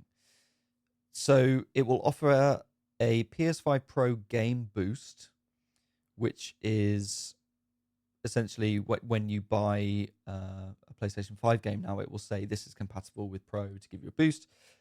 And there will also be a boost to more than more than 8,500 backward compatible PS4 games playable on PS5 Pro. Now, that doesn't mean that you'll suddenly get Bloodborne at 60 FPS. But it doesn't not mean that. No, you won't get that because I asked Digital Foundry. And it's tied because it's tied to the frame rate, isn't it? Yeah, like the frame rate of that game, it was made, Bloodborne was made to be played at 30 FPS. And If you put it to 60, you can't just... If you played it up at it. 60, would that mean the game would be twice as fast? I don't know about that, but it would probably break it somehow. So in terms of the improvement to PS4 games, I don't know really how much that's going to be. So that essentially is what it's doing. So it's a nice fancy version. It comes with a 2 terabyte SSD and a copy of Astro's Playroom pre-installed. Oh. However, it is also digital only. Excuse me? So you can't use discs on it. You can. You can. You can. I can't. You can, but You can. However, you have to buy the separate disc drive. Which costs? £100. But isn't it like $80? I mean, I know that changes. The dollar-pound conversion rate at Sony is wild. Yeah, the actual console itself, I know that they have like sales tax and whatever, but I mean, the sales tax is about 10%, isn't it, or something? So it's not like the tax they add on at the end is nowhere near as much as the difference. But like, it's even more with the disc drive that you add on at the end. It's like $80. So it's like what, £60 in America and 100 here. If you got a friend going to the US, get them to get you a disc drive. Exactly. Now the disc drive is the same as what comes with the PS5 Slim. So the PS5 Slim was last year, I think that launched as the new standard. Didn't even realize it was out, to be honest. Yeah, it's just become they haven't advertised it as like here's a new PlayStation. It's just this is just the new normal basically. Is the like Slim they did model. with the Switch. Although that one actually did have an upgrade, didn't it? When they released the, it was still the LCD one, but they made it like the battery life was 25% better or whatever. Yeah, they just get better at making the existing model. And things get cheaper.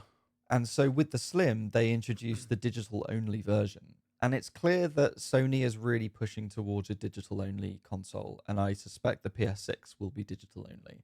You'll be able to add a thing, I think. At an extra cost, like with the Pro. So the thing is, on the one hand, I'm like, no, I want the option of buying physical games. With that option, you can go to CEX and you can buy something cheaper. You're not beholden to Sony's pricing in the PSN store. Yeah, if they take things off the store or they closed the store, then how the hell? Like, for example, Twilight Princess HD. I'm kind of wanting... Is it Twilight Princess that I kind of want to play? And I'm like, oh, I can't buy it anymore from the store, from the Wii U store, so I'm going to have to either wait for them to release it on Switch and pay full price, or I'm going to have to pay like £100 at CEX. Yeah. At the same time, I think I own 3 PlayStation 5 games on disc, and everything else is digital. Yeah. So I sort of prefer digital in the sense of it's just easier to have everything in one place. We can share. We can share them. You get well, free you can co- share you get free discs as well, but that's where you get your free code. yeah, but it means you don't have to have all the plastic of everything. But I would like the option of being able to use it still. So I don't know if the infrastructure is necessarily there for digital only. It's quite interesting now. Now, when you get collector's editions, it often doesn't come with the game. I wonder if that's another thing. That's the other thing. You buy a physical copy, and then it's actually just a bit of paper with a code on it that comes in a box. Like there's not actually a disc or a cartridge. My favorite is when you get like the special tin, and it's just empty. Yeah, like the Pokemon Sword Shield tins. Yes, exactly. Are they still in the packaging? I think they might be. Yeah, because it's like here's the game, but also just here's a tin that's empty, and you can put the game in there if you really want to. Ridiculous. So yes, it's digital only, and it costs £700. How much? Or also $700, even though there is definitely some sort of exchange rate going on. But what about if I want a non-digital, a physical one?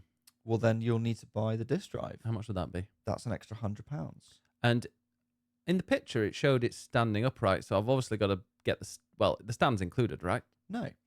So What funny said. I like your segue. Mm-hmm. I'd have taught you a new word. You You don't spell it with a W-A-Y, though. No.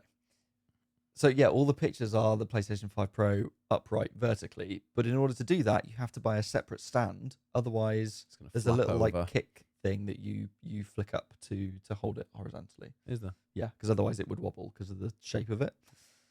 But if you want to hold it vertically, that is a separate stand, which is £25. So basically, if you want the full equivalent of a normal PS5, it's behind my head. If you want that, but this Pro, it's going to cost you £825, and that does not include any games either. It doesn't include PS Plus. Mm. Yeah, they If could you have just then thrown want in. if you then want an extra controller, that's £65 now. Did Or they? if you want the Elite controller, that's well over 100 Oh quid. god, it's 200, isn't it? Yeah, something But- ridiculous. Do you think they were like, okay, you can release a PS5 Pro, but we're not selling it as a loss? And is this like the actual price of the PS5 Pro, do you think? Because it's like they could have just thrown in the stand as a bit of goodwill. I mean, come on. I think there are a number of things at play. I think it probably is expensive and they don't want to sell it at a loss. I think Sony is pitching itself as a premium brand in the way that Apple does, where it's like it's Yeah. an ecosystem that you have to invest in Apple. And so if you want a Mac, you then have to have all the accessories, the Mac only accessories that go with it. And you can only buy the official one from Apple. And you see, Like, 'cause you it see like feels the, like Sony is doing that. yeah, you see the Pulse headsets and the earbuds and stuff, and they're like 200 quid or whatever. Yeah. They're really, really And expensive. then you want a VR set, and you want a what's the other thing? Portal. I mean, the Portal is weirdly like the Portal. I find kind of one of the most reasonably priced things. And I know people will be like, it just literally it's a screen that gets things from Wi-Fi. But I don't know. I feel like that's been worth the price. Although I've not played it in a little while because I've not been playing any games on I it. say, do you want to blow the dust off it? Wow. Hey, I played it. I played it quite a lot. I played a lot of Final Fantasy 14 Dawntrail on there, and that ran really well. Although every now it does disconnect every now and again, and I don't know if it's a defect or if it's our Wi-Fi, because you know what it's like sometimes. Yeah, that's true. But yeah, I quite like that. But I'm totally with you there. It is becoming a premium thing. Yeah. And it's a bit worrying about where things go in the future. Like, is £700 going to be what a console costs? I think they're testing PS6 because they want to know what they can price that at. I think we're seeing all three companies now diverging a little bit, where Nintendo is basically last gen tech, but with artistically great games. I mean, I still think Breath of the Wild looks incredible and probably much better than most PS5 games, even though it's old, and that's just because of art. And it's weirdly like Breath of the Wild. I'm going to sound weird now, but I think Breath of the Wild and maybe Tears of the Kingdom might suffer at 60 FPS. Like, if it has that quality, you then notice that the art style is a little bit less and it's a bit fuzzy and. But Nintendo are really good at covering it up. Yeah, and I think they cover it up with the 30 FPS. I Yeah, think that probably. does, because when you're spinning around and stuff, it's kind of a bit blurry, but it's like, oh, it's the cool art. And then you're on a handheld, so you don't notice it as much. I mean, when it drops below 30, then you definitely notice it. Yeah. But So you've got Nintendo doing that. Then you've got Xbox, who are increasingly looking at the cloud, and essentially you can just buy a subscription for Game Pass and play any game anywhere. Even, Indiana Jones coming to PlayStation, whatever. So they're sort of becoming more of a little ecosystem rather than a console manufacturer. And then you've got Sony, that's just very old school, pushing for power, pushing for high quality, high performance, high price, elite stuff for all the hardcore gamers. yeah. And that's the thing, is that they're not going to sell very many PS5 Pros. There will absolutely be people out there who are like, I must have the latest tech and I do not care how much it costs. And Hello. by all means, go out and buy one, have a lovely time. I'm sure you'll love it. But the vast majority of people won't have done that. I mean, a lot of Yeah. people haven't even upgraded yet from a PS4, and I don't think they're going to suddenly jump to a Pro. They're probably No. just going to go for a 5 and be like, do you know what? That's a vaguely normal price. Yeah. But I think where the Pro is starting to compete is with PC players, because it's essentially trying to be a high-end PC in a console. And a high-end PC is going to cost you like 1,200 quid, 1,500 quid. If you want like the top latest graphics card, a hell of a lot more than that. So Oh, the yeah. fact that you can have something that is But it does everything. relatively similar, Yeah. if not as powerful, but getting there, but in a box, in a console, yes, it's very expensive for a console, And but it's still cheaper, if not half the price, to an extent, of a high-end PC. But then So that PC starts to does look everything. like a better deal. Well, kind of, but PC does everything. This is a thing that just plays games. Yeah. But no, I agree with you. And like, do you know? I think I might have told you this, but do you know how much the PS4 Pro launched at? 5 something? 350. Was it? Yeah. So that was 350. This is double. So it's literally double Wow. the price of the PS4 Pro. So it is a lot. And I thought it was quite interesting seeing the YouTube stream, because it was a weird thing showing this on a YouTube stream that's going to have like random pictures that don't quite, like, it might have been better for them to kind of upload it as a video rather than have a live stream. Yeah. Although actually it would have been like, because you couldn't fast forward through it, because he like zoomed in, Mark Stanley zoomed in on certain things, and you looked at it and you go, I can't tell the difference between those two pictures. So in this one pixel in the background of the cloud in Ratchet and Clank, you will notice that there is now 3 times the pixels. But you look at it and you think, oh, I can tell a tiny bit of a difference, but it looks the same and the old one looks fine. And I'm going to be a bit of a conspiracy theorist and say that they don't want to show a massive difference, because people might be like, well, the PS5 shit. These games look shit on the old one compared to the new one. And I think that's been strengthened. Well, I think that has been give the downside. I think that's been strengthened by them showing Rebirth lately. Yeah. And you look at the difference, and it's like, wow, there is a massive difference in Rebirth between the original. Like, and people have said, like, yeah, you look at it and you look at the old one after looking at the comparisons, and it's like, wow, the PS5 version looks kind of crap compared to the PS5 Pro, and that's not what Sony PlayStation want to show, because they don't want to be like, hey, look at this new one, look how great it looks on here. You don't want it on the old one, you want it on this new one. They had to kind of find a balance, and I mean, in doing that, they've kind of not pleased anybody, I think. But now that other things are coming out of third-party games and showing like how much better it does look, I think people might be more tempted. Notably, you're talking about Rebirth, which is Square Enix, and even on the base one, when that came out, people were like, oh, the performance mode is a bit fuzzy, and they had to patch it. So Sony can easily say, oh, that's a Square Enix thing. They don't know how to make things properly. It's not our console.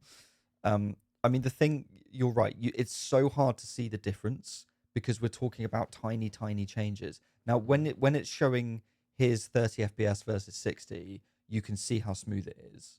Somebody, I won't name names, but somebody in the chat while we were watching this was like, oh, I can't tell the difference between 30 and 60. And I'm like, you need to go to the optician. You need something, like, there is a big difference. That, I think there's an obvious difference. But when it's like the fidelity and the quality, and it's just there are more pixels and a sharper image, it's so hard to tell the difference there.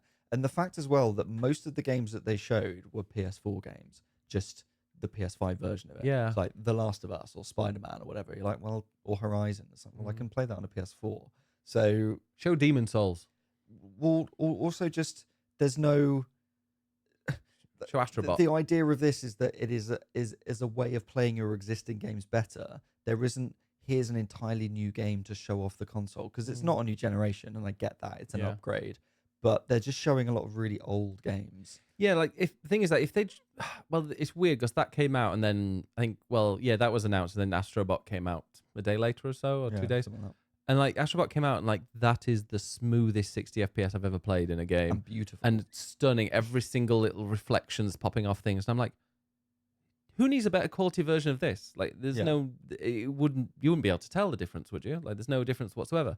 And they might be like, oh, we can make that 120 FPS. I'm like, well, I generally wouldn't be able to tell the difference. I mean, like, you can tell the difference between 60 and 144, but only if you're really looking for it. Yeah. And yeah, it's just unnecessary, and it's weird because they had like the low of Concord. No, was Astro Bot before? Because it was low of Concord, and it was the high of Astro Bot, and then the low of the PS5 Pro. Yeah. So it was kind of a bit of a up and down week for Sony. But yeah, like looking at, like, we're going to Japan, so there's no way I'm going to be spending that much money on a new console. But looking at like the difference for Rebirth, as somebody that's maybe a quarter of the way through the Let's Play, I'm like, do I hold off and just see what my finances are like after Christmas and see if I can justify it and see if there would be a good enough reason to get one? I mean, that there is the tech nerd in me, and the tech nerd in you as well, that is like, I want to play the best possible version of the games that I have. You will not be allowed anywhere near that 2 terabyte, because I know that will be down. That will be filled within like one evening. Yeah. with games that you won't touch. Yeah, but I might want to test at some point. Yeah, and So- download Final Fantasy 8 because I might want to play it. Ed, it's like 300 megabytes. You can download it in like 10 seconds. Why do we Fine. just delete it? So I think, there's a part of me that wants that ultimate experience, but I also think it's just not worth it. Games Mm. run perfectly fine now. I had a great time with Rebirth. I think it's a beautiful game. Could it look ever so slightly sharper? Yeah, but it doesn't ruin your enjoyment of playing it in any way, and it's still, for me, like the not to get all journalistic-y on you, but like the point of the Pro is like it's diminishing returns, and Yeah. it's sort of a problem with the state of the games industry when you're looking at all these people being laid off and projects taking years to make and costing billions and then not succeeding for whatever reason after all these resources have been spent. And it's because of consoles like the Pro that people suddenly want the best quality graphics, and we have to push the power, and we have to do I that. wonder if the And AI then you look upscaling at- will help them though. Well, maybe, but then, Maybe. as we said, you look at something like Breath of the Wild, and you're like, I'm sorry, but art is so much more important than graphical power. Or you look at a little indie game that's just doing something interesting with pixels, or you look at something like Balatro that's just not graphically intense at all, but it's still a really fun game. Like, Or you look at don't something like need- Trading Card Game Shop Simulator that I was playing, and Sure. that 4 hours went by in a blink of an eye. There you go. And that did not break any graphical barriers. Exactly. We don't need. We've got this narrative from years and years of consoles doubling in power every time. Of every console needs to be so much more powerful graphically, and actually there are probably more interesting things that could be done. Not to sound like Nintendo. No, But, you're right. You know, And we don't need yeah, this graphics power. It's a nice to have, sure. It's nice to show technology advancing, and games are based on technology, but you don't need that sharper graphic. It does fuck all. yeah. And it's weird. Like, yeah, you do see like the big leaps between generations of consoles, and it's getting less and less. And like you said, the PS4 Pro brought in 4K. PS5 brought in ray tracing. I mean, that maybe isn't so much, but like it's becoming less and less. Yeah. Interestingly, wait, let me go and I think I might have mentioned this to you, Oh. but I mentioned to my brother earlier because he was, yeah, where is it? Where is it? Was he bad mouthing me again? No, but he was like, I asked him if he'd finished Dragon's Dogma 2, and he was like multiple times because he really loves it. And I said they've released a PC patch that made it run better, and I hope they do the same for PS5 because I know that's 30, isn't it? It's locked at 30. Yeah, I think I wonder there if they'll have do been 60. improvements on PS5, but Okay, I can't remember exactly. I think it's still 30. It's locked, I think. Hopefully the PS5 Pro might unlock it. But I was like, yes, I did that. And he's like, oh, it's fine for me. I didn't have any issues, but I played it on Xbox. And I was like, oh, I was a bit disappointed it was locked to 30 FPS on console. And he replied, #modern gaming issues. And then I went, well, actually, Did you well actually? I will actually, my brother. Did you know that most SNES games are 60 FPS? Yeah, There you go. I can believe that. Pretty much. In I fact, feel like frame rates dropped around PlayStation and 64, and it's weird that like as a kid I was just so amazed by 3D graphics that I didn't notice drops. Mhm. But if you go back, or if I go back now and play, for instance, Donkey Kong 64 has some of the worst frame. It's literally like 2 frames a second. Mhm. Or if you play the final boss, I remember of Ocarina of Time, has so many like light effects in it that it just tanks the frame rate, and it's so slow. Yeah. I mean, did you know that on the PS2 that 60% of the games were 60 FPS? Like, although then I just come up on a Reddit thread saying, a quick reminder that people who want 60 FPS on consoles are a loud minority. That quick reminder is fucking wrong. Yeah. Was it 70-30? Because somebody did a tweet once that said it was a question, it was a poll. Oh, we've all done a tweet once. Everyone wants 60 FPS on consoles. It's just asking whether it's a deal breaker. And to me, it can be, depending on the game. Like, there are some beautiful games, and like we were talking about, you can't really tell the difference. And like, we've got a really stunning TV, the LG C2, I think it is, or C3. I think it's C2, because C3 was like £500 bought it, more, you and there's told hardly any me. difference. But it was C2, and that is OLED, it's 4K, it's gorgeous. And we've played like Horizon, we've mentioned this before, Horizon Forbidden West, put it on quality mode, and like you can see the individual wires on a robot that's like far in the distance in the snow. Like you could, but you have to put your face against the TV. And it's really cool. Like literally you've got your face against this 55-inch TV and you can see individual things. It is incredibly clear. But when you're sat on the sofa playing it, you don't look at that. I mean, you zoom in on photo mode and go, oh, that's impressive. And Yeah. then you play the game and go, oh, but it's quite a boring game, really. And the graphics mean absolutely nothing. Part of me is like upset that I got so far into that game and didn't finish it when it's just kind of a sit back and chill game. So maybe one day I will finish it. Maybe on the PS5 Pro No, you won't. in 60 FPS 4K. No. Well, let's finish with what people have been playing. Yes. Now I need to scroll back a little way because we had last week's as well. Yeah, so we'll do both weeks because we will not miss if you do.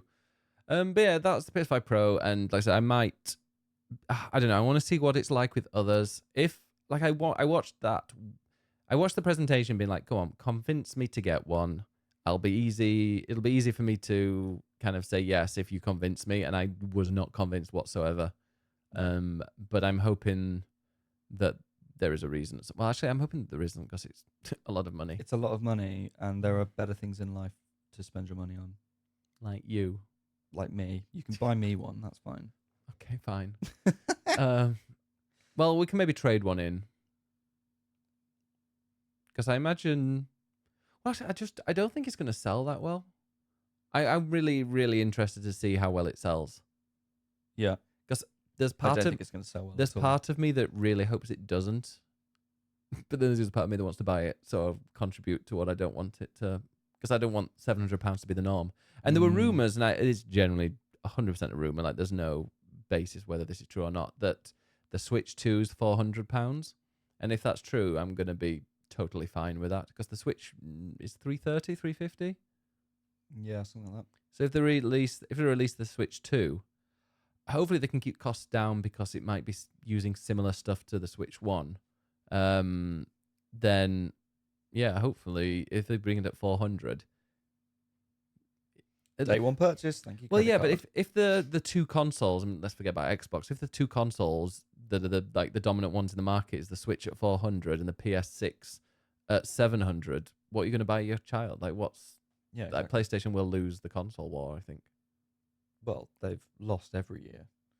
I mean, To they've Nintendo, lost yeah. this one to Nintendo. Yeah. We talk about the war between Xbox and PlayStation, but Nintendo wins every time. And I love it. People were on Reddit going like, "Oh, and it was like, oh, Nintendo don't really care about the console wars." I'm like, yeah, of course they do. Of course they look at what PlayStation are selling and Xbox are selling. They want to be the number one, and they are number one. Yeah, but they do it by being conservative and having good games. Very good games. And like I just defended 30 FPS earlier. Are you okay? Yeah, I think it's just really like Breath of the Wild. It's worth it. It's worth it. Right, I found what people have been playing. We're starting with Helios, who has been playing Settle games. in, everyone. Who's been playing games that I haven't, and therefore I'm fine with these comments. Okay. So, dip my toes back into Guild Wars 2 after not having played for 5 years and 4 months. Very I specific. want to hear about this. I didn't read this. I haven't bought this new expansion that just launched, or the previous one either for that matter. The game is still so good. In fact, it has spoiled me for every other MMO out there because it does so many things so well. I will not be returning because it's very dangerous. I can easily sink 4 hours a day into it without a second thought. I also love how it is free to play without a monthly subscription, and I can easily return to it either to the base game or buy the expansions to continue the story. Easily the best MMO out there right now, and nothing else comes even close. I want to, yeah. After we've it's- witted on about 14. Yeah, it's like I was talking about WoW, but actually maybe Guild Wars 2 would have been a better one. Because isn't that kind of Fable-y style? I know nothing about Guild Wars. Well, I'm just quickly looking because I want to see if it is... This could be dangerous if I scroll a bit more. Unsupported on Steam Deck. Okay, not dangerous. Because I think if an MMO... I mean, technically 14 runs on the Steam Deck, and I've played it a little bit. But like if a game... Like, yeah, if an MMO came out on Steam Deck that ran quite well and I could do it easily, could be dangerous. Yes. Also, Helios has played Deadlock, and as a MOBA newbie, You're welcome, by the way, Helios. it feels both very difficult and frustrating, but also incredibly rewarding when victorious. There are some confusing things I'm just not used to. For example, picking your hero before the match and being unable to switch later. But also, not really picking, you have to select several heroes, and there can only be one of each in the entire match, and the game decides if you get your favorite or somebody from you or enemy team does. From your or the enemy team does. Then there's countless upgrades you can buy during the match. There are community-made builds you can follow along, all sorted by popularity, but things are poorly explained, like spirit armor or upgrade components. So there's a lot to take in, from game specifics to the entire MOBA playstyle I should have been familiar with before diving in head first. That's what I did. I'm excited to learn more, and I have immense faith in Valve to keep it not only running longer than 2 weeks, shade, but also update it and keep it fresh, hoping their monetization methods aren't too brutal when they make it official. Because it's invite only for now, isn't it? Yeah, but I think anybody that has it can just invite anyone on their friends list. So that's why I went through and just invited loads of people. And then weirdly, the next day Helios was like, "Oh, how did you get an invite?" And I'm like, "I invited you." But it takes like 48 hours, I think, to do it. Okay. So if you, I think you got one. You probably got one as well. Yeah. Yeah. So I haven't tried if you're it on my friends list, I invited you. If you would like an invite, feel free to add me. Like I'll open it up again. It's not my kind of game. I'm not going to play it. I don't really like MOBAs. But I played one game that lasted literally. I remember. It was like 20 minutes for one game or something. No, it was like 35. Oh. It literally took over half an hour to do one game because I was like, "Oh, I'm going to do this or whatever. I'm going to come and help, or we'll come and watch some I think we're going to watch something while you were doing something." I'm like, "Okay, I'll be 10 minutes," and like well over 30 minutes, and we won, thankfully. But I'd have been really pissed off if I spent 30 minutes and lost. And I don't know if that's going to be like people rage quitting. Oh, for sure. They'll have to make it so that there's like a reason to kind of get to the end, even if you're going to lose. Yeah. Like still getting experience. Yeah, they do that in Marvel Snap well. That's true. Clues says, like many Game Workshop geeks, I'm arse deep in Space Marine 2, continuing the saga of Lieutenant Titus. As a long-time Warhammer fan who has been subjected to harassment by the fascists within the fanbase, it heartens me to see that the dev very specifically put in the Imperium of Man in Warhammer 40,000 is not good nor righteous. The fascists tend to see the Imperium as the gold standard of how humanity should be. I know nothing about Warhammer, by the way. Yes, isn't the game a little bit controversial? It's, well, I mean, we'll continue with Clues' point, but all I've seen is that there are certain YouTubers who are certainly very toxic and spouting toxic masculinity Gamergate crap about the game and saying how much they like it. Because it doesn't have politics. Yeah, it seems like it's sort of not political. It's just a very typically Xbox 360 manly shooter. Gears, which I'm very I can't- Gears of War. we can't say that. Helios will write in Why? if we criticise it. Was it Helios that was? Because I I was don't like, know. Gears I've of never War. played a Gears of War game, and I have no interest in doing so. I played a little bit of one, and it was kind of fun to play, but it was like eating a McDonald's. It was just probably not the best quality, but it kind of did what it said on the tin. Yeah. I get the sense that Space Marine 2 is very macho power, which is, I guess, the target audience. Did we know if it was the developer on that YouTube video? Oh, do you know something that you're going to save? Saber have not commented. Okay. Did they say that they've not commented, or did they not reply? They have said that they're not commenting on it. Oh, that makes it interesting. That's what I'll say on that. There's no article on that yet. But by the time this goes up, maybe there will be. Anyway, onto the game itself, says Clues. It is a high-octane, visceral hack and slash with gratuitous amounts of explosive gunfire, much like the glory days of Gears of War. I hadn't read that when I said that. So, there is something incredibly satisfying about firing a bolt gun, hearing, seeing, and feeling that deep, impactful rumble of each explosive round. It is not an RPG because it lacks very basic character customization in the campaign. There is an online co-op mode which I believe allows you to customize everything, but campaign-wise, it's a very linear hack/shoot. Again, if you are a fan of Gears of War, this ticks all the boxes. Enjoying myself immensely thus far, but I'm a Warhammer fan, so 8 out of 10 because I'm biased. There we go. Clasco says, I tried Death Squared this week. It's a nifty little puzzle game where you have to put cubes into the right place without killing them, which there are lots of ways to do by mistake. No idea what that means. Sorry, I wasn't listening. It's fine. I was finding that there's a whole Reddit thread on how to get Guild Wars 2 working on Steam Deck really well. You're busy. Right, Um, Madam Knees has been playing a very good game this week called Dungeons of Hinterberg. Ooh. So I've been really enjoying Dungeons of Hinterberg. The dungeons are well designed, the town and its characters colourful and quirky, but I have particular praise for its tight gameplay loop. Each day getting a little bit of story at breakfast, then heading out to the 4 different regions to tackle one of the dungeons or take a rest day, then spending an evening with one of the townsfolk which advances quests and gets you perks based on deepening your relationship with them. I've had a few moments with performance issues, notably with the spin attack and some minor hitbox issues, but a really solid 8 out of 10. Not every RPG needs to be Breath of the Wild to be great, and this really shows it. I would love for you to finish that or start it. Yeah, I think I've got it on Steam, so I can play it on It's on Steam Game Deck. Pass. Yeah, but I'll play it on Steam Deck. Sure. I love my Steam Deck. Chaddy says, It's one of the gadgets I bought and use. Like, I'm always playing Yakuza. I'm a bit addicted to that. I've played on it a bit as well. Oh yeah, we'll do that in future. We'll talk about Yakuza when we're both very far, or if not finished. Oh, I meant so. the Steam Deck. but Okay. yeah. Chaddy says, I'm still on Hades hype. In answer to a few questions, because Chaddy spoke about it last time, and I had lots of questions about who his favourites were. My favourite weapon is the bow or the gun. Yes, that was the correct answer, Chaddy. The bow is the best. I love the bow. Everyone has their favourites, and they're all good, but the bow is the best. I liked the spear, because I don't want to get too close to them. Yeah. And because if you get close to them, no matter how much you hit, they will hit you. But if you're far enough away to poke them, then they can't The thing necessarily. I find with Hades is that if you just choose one thing to just repeatedly upgrade, you can just spam that one attack repeatedly and do shit tons of damage. And when you've got the bow, you can just shoot them from afar and just one-shot everything. And it's great fun. But you need the right build. Yeah. Anything that offers range. I like inflicting effects on enemies too, like the poison. All the gods are hot. I particularly enjoy Dionysus and Poseidon. Again, Dionysus was the correct choice there. The thighs. The whiny thighs. You like thick thighs, do you? I want to see him squeezing grapes into wine with those thighs. I'm sure there's a video or some Someone's fan made art of that. I'm Yeah. sure. However, I've been playing a lot and still yet to complete an escape attempt. I'm just finding it too tough and hit a wall.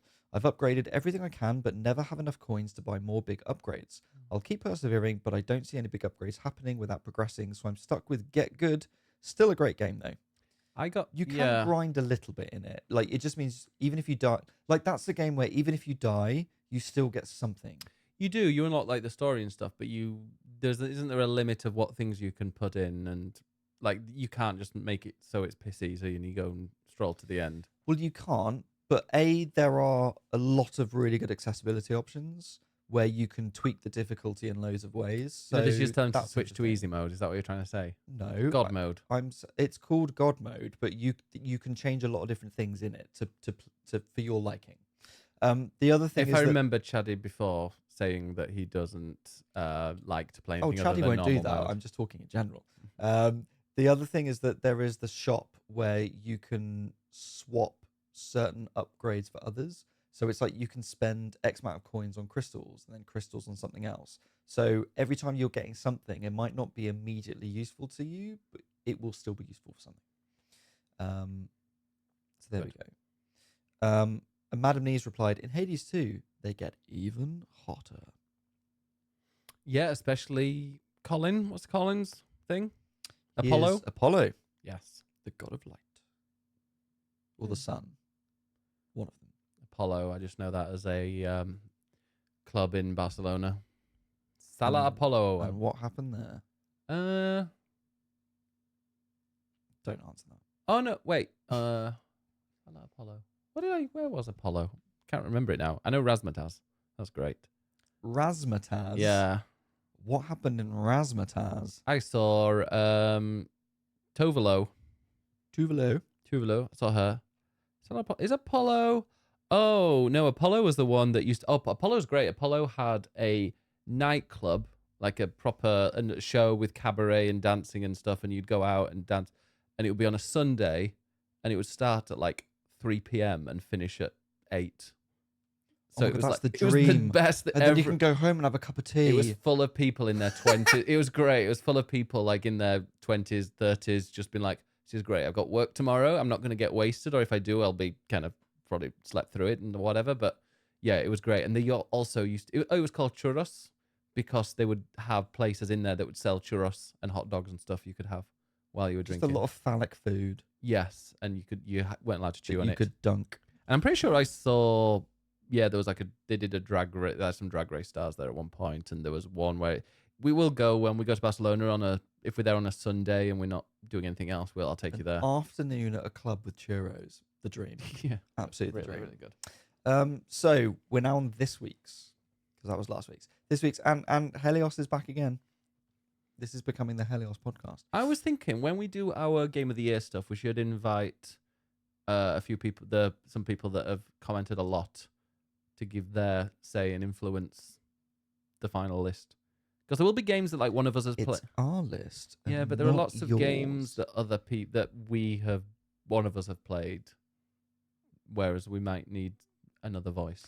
Okay, so if I need backup to get Dungeons of Hinterberg on there, I know who Bring to go money to. on and stuff. Yeah, well, I don't know. Like I listen to the Game of the Year stuff with kind of Giant Bomb and other people, and they bring on like 6 people. Do you want it to be 12 hours long? I mean, that It's would be long enough. That would be amazing. We'd split it, and that would be content for like a whole month. Great. So I'm not going to complain. Great. Yeah. Right, Helios started and finished Control. I needed a break from Final Fantasy X, which I guess will be next week's spoiler.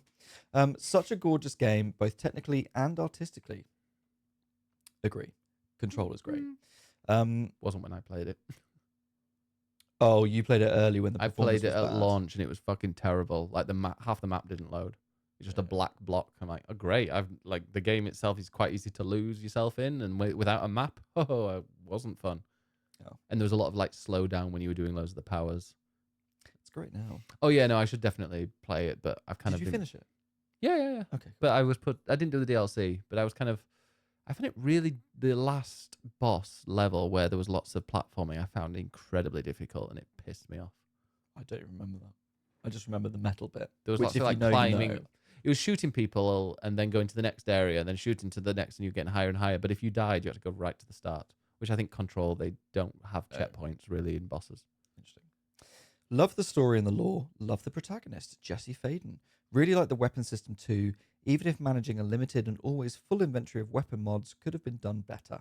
Did not care for live action videos they use throughout the game.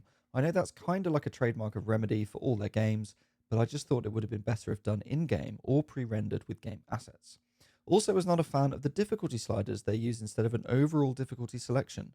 I would rather have had a plain easy setting instead of fiddling in settings trying to get the game just right. Oh, I didn't notice those then. I didn't either. Unless that's a new thing that they've added. Like, Because the fighting, the combat, I found quite difficult. Like I would be quite squishy. it's interesting with difficulty because I sort of feel like I like both of those options. I appreciate that it's easy to just be like, hey, I'm going to select easy, normal, hard, whatever. But actually being able to just tweak the odd thing, like maybe you want it to be hard, but you want a slight boost in something. Or you think like these enemies are bullet sponges and it's kind of annoying me that I'm spending a long time, whereas I Yeah. want to kill them quickly. But then I'd quite like it where I'm easy to kill as well. So Yeah, you can, it's quite nice to tweak both, but I appreciate the sort of ease of use. You can also do that in WWE 2K24. There we go. I would recommend the game to anyone who's a fan of the supernatural and the occult and who likes third-person shooters. Now, I'm fully prepared for the Remedy and Annapurna collab on Control, not so much Alan Wake series or movie, if that's still happening considering the entirety of Annapurna Games division resigned, which was in the news last week also. But you're good because, as Madam Nisa said, the Control movie or series, whatever it is Annapurna Pictures, which is different to the gaming arm. I wish I loved it. And maybe I just need another go with Alan Wake Remastered. I fell off it because the controls were really annoying me. And it was a little bit pretentious, but I love a thriller. Like I love a thriller film. I love a thriller game. And it's one of the reasons I think why I really liked Silent Hill as a kid.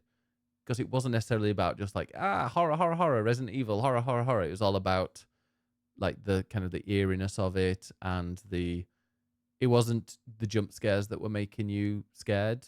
It was everything else around it. The eeriness. The eeriness, which I think is what Control does, or at least what Alan Wake does Well, in like a Twin Peaks Control is sort of not really horror, but it is supernatural and it gets you thinking and it's really clever and I adore a bit that. of a thriller.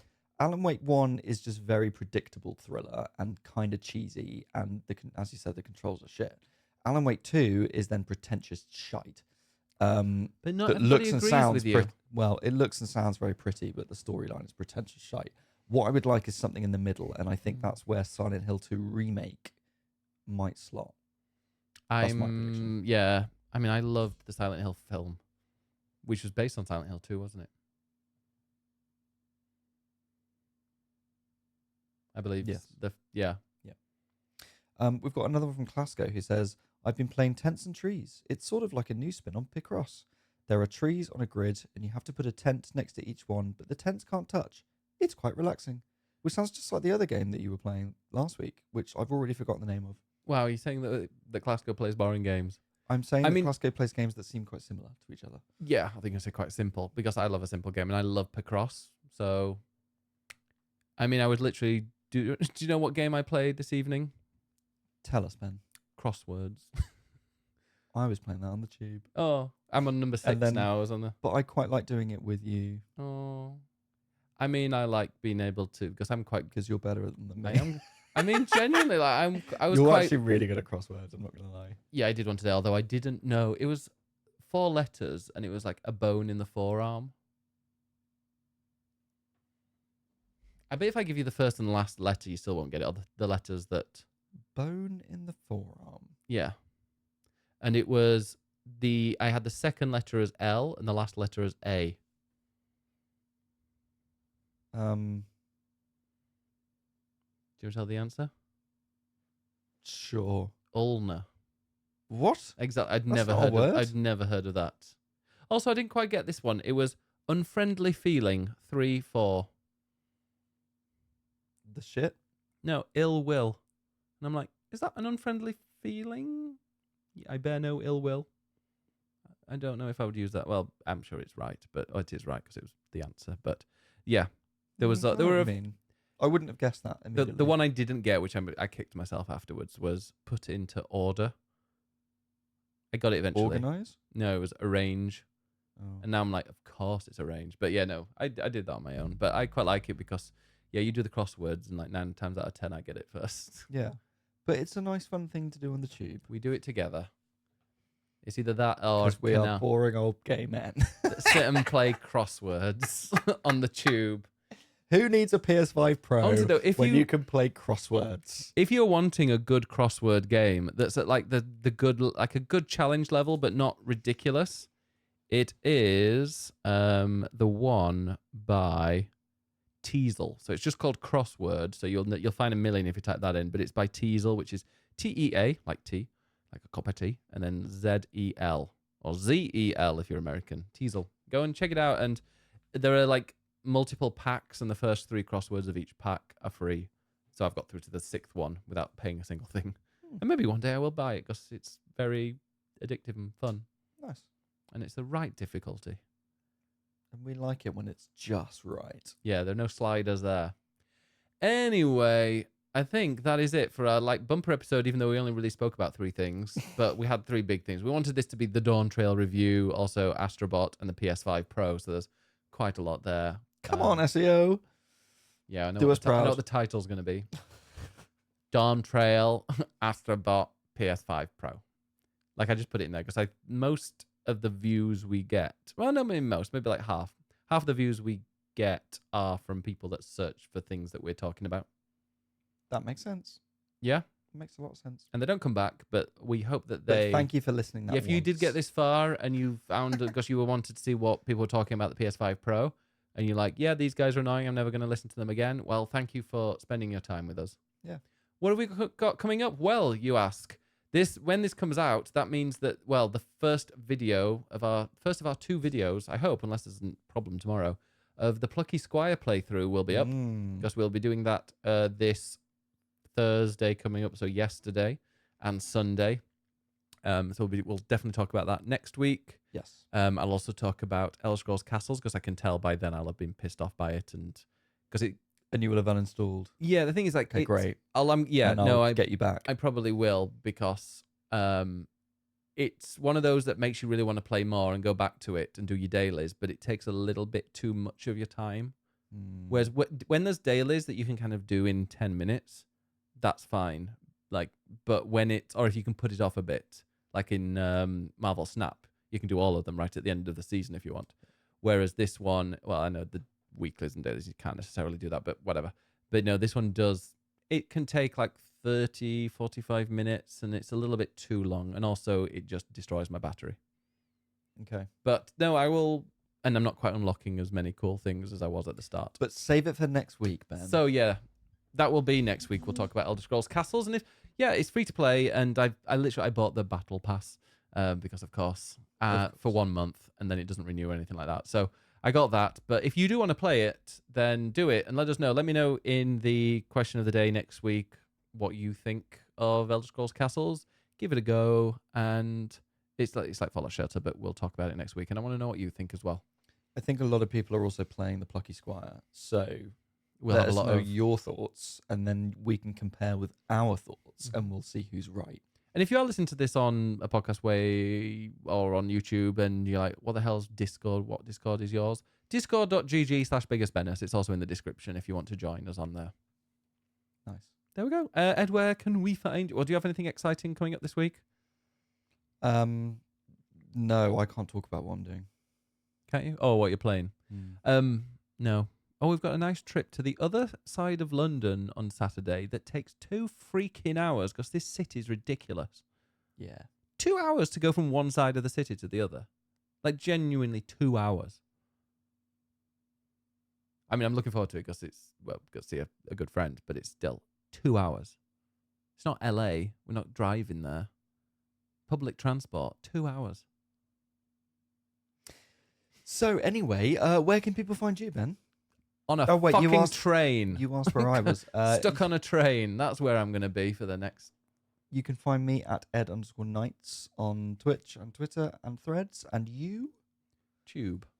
No, you can't find him on a YouTube. You can find me Biggest Bennis everywhere except for Twitter, which I'm Biggest Bennis 1, but I don't really use that anymore.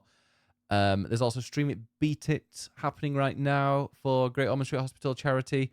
Got to say a massive shout out to Colin Ryan, aka Alfie No, the voice actor of Alfie No, who did the most incredible stream on Sunday.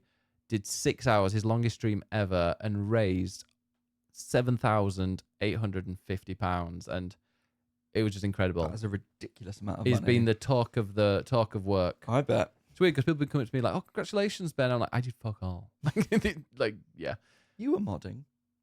yes, but yeah, no, it just a massive, massive thanks to him and anybody and everybody else that's taking part in it. And the good news is, if you do want to take part, if you are a creator and you want to take part, and I'm not saying streamer because even though it's called Stream It Beat It, you stream videos on YouTube technically. So if you are a creator and you want to take part, just send me a DM. I'll talk about it. But we have extended it until the end of October. So that means that I might integrate the odd horror stream. There might be a horror game coming out at the beginning of October that I might be getting and be able to play. And Really? maybe with some jump scares. Really? But until then, we will have to be a mystery. Also, the last few weeks I've been putting together a bunch of incentives and goals, and there's one that I forgot to add. Which is? Lego. Oh yeah, we can put that Lego as a stream. goal. That will be a goal. Yes, let's do that. Probably an early goal because we're going to do it because we want to do it. But there will be some others, including one that involves me dressing up as a cowboy with chaps and my knob hanging out. So, no, it won't be that. But no, there will be cowboy hats. Probably not that one because that one doesn't fit. But yeah, so go and check out the Discord and wherever else. I'll post it pretty much everywhere. But that will be kicking off. I think by this time next week, actually, it will have kicked off. So look out for it then. But yeah, thank you very much for watching. Check us out on YouTube, on Twitch, and through Winder. And we'll see you next week. Bye-bye. Bye. Bye.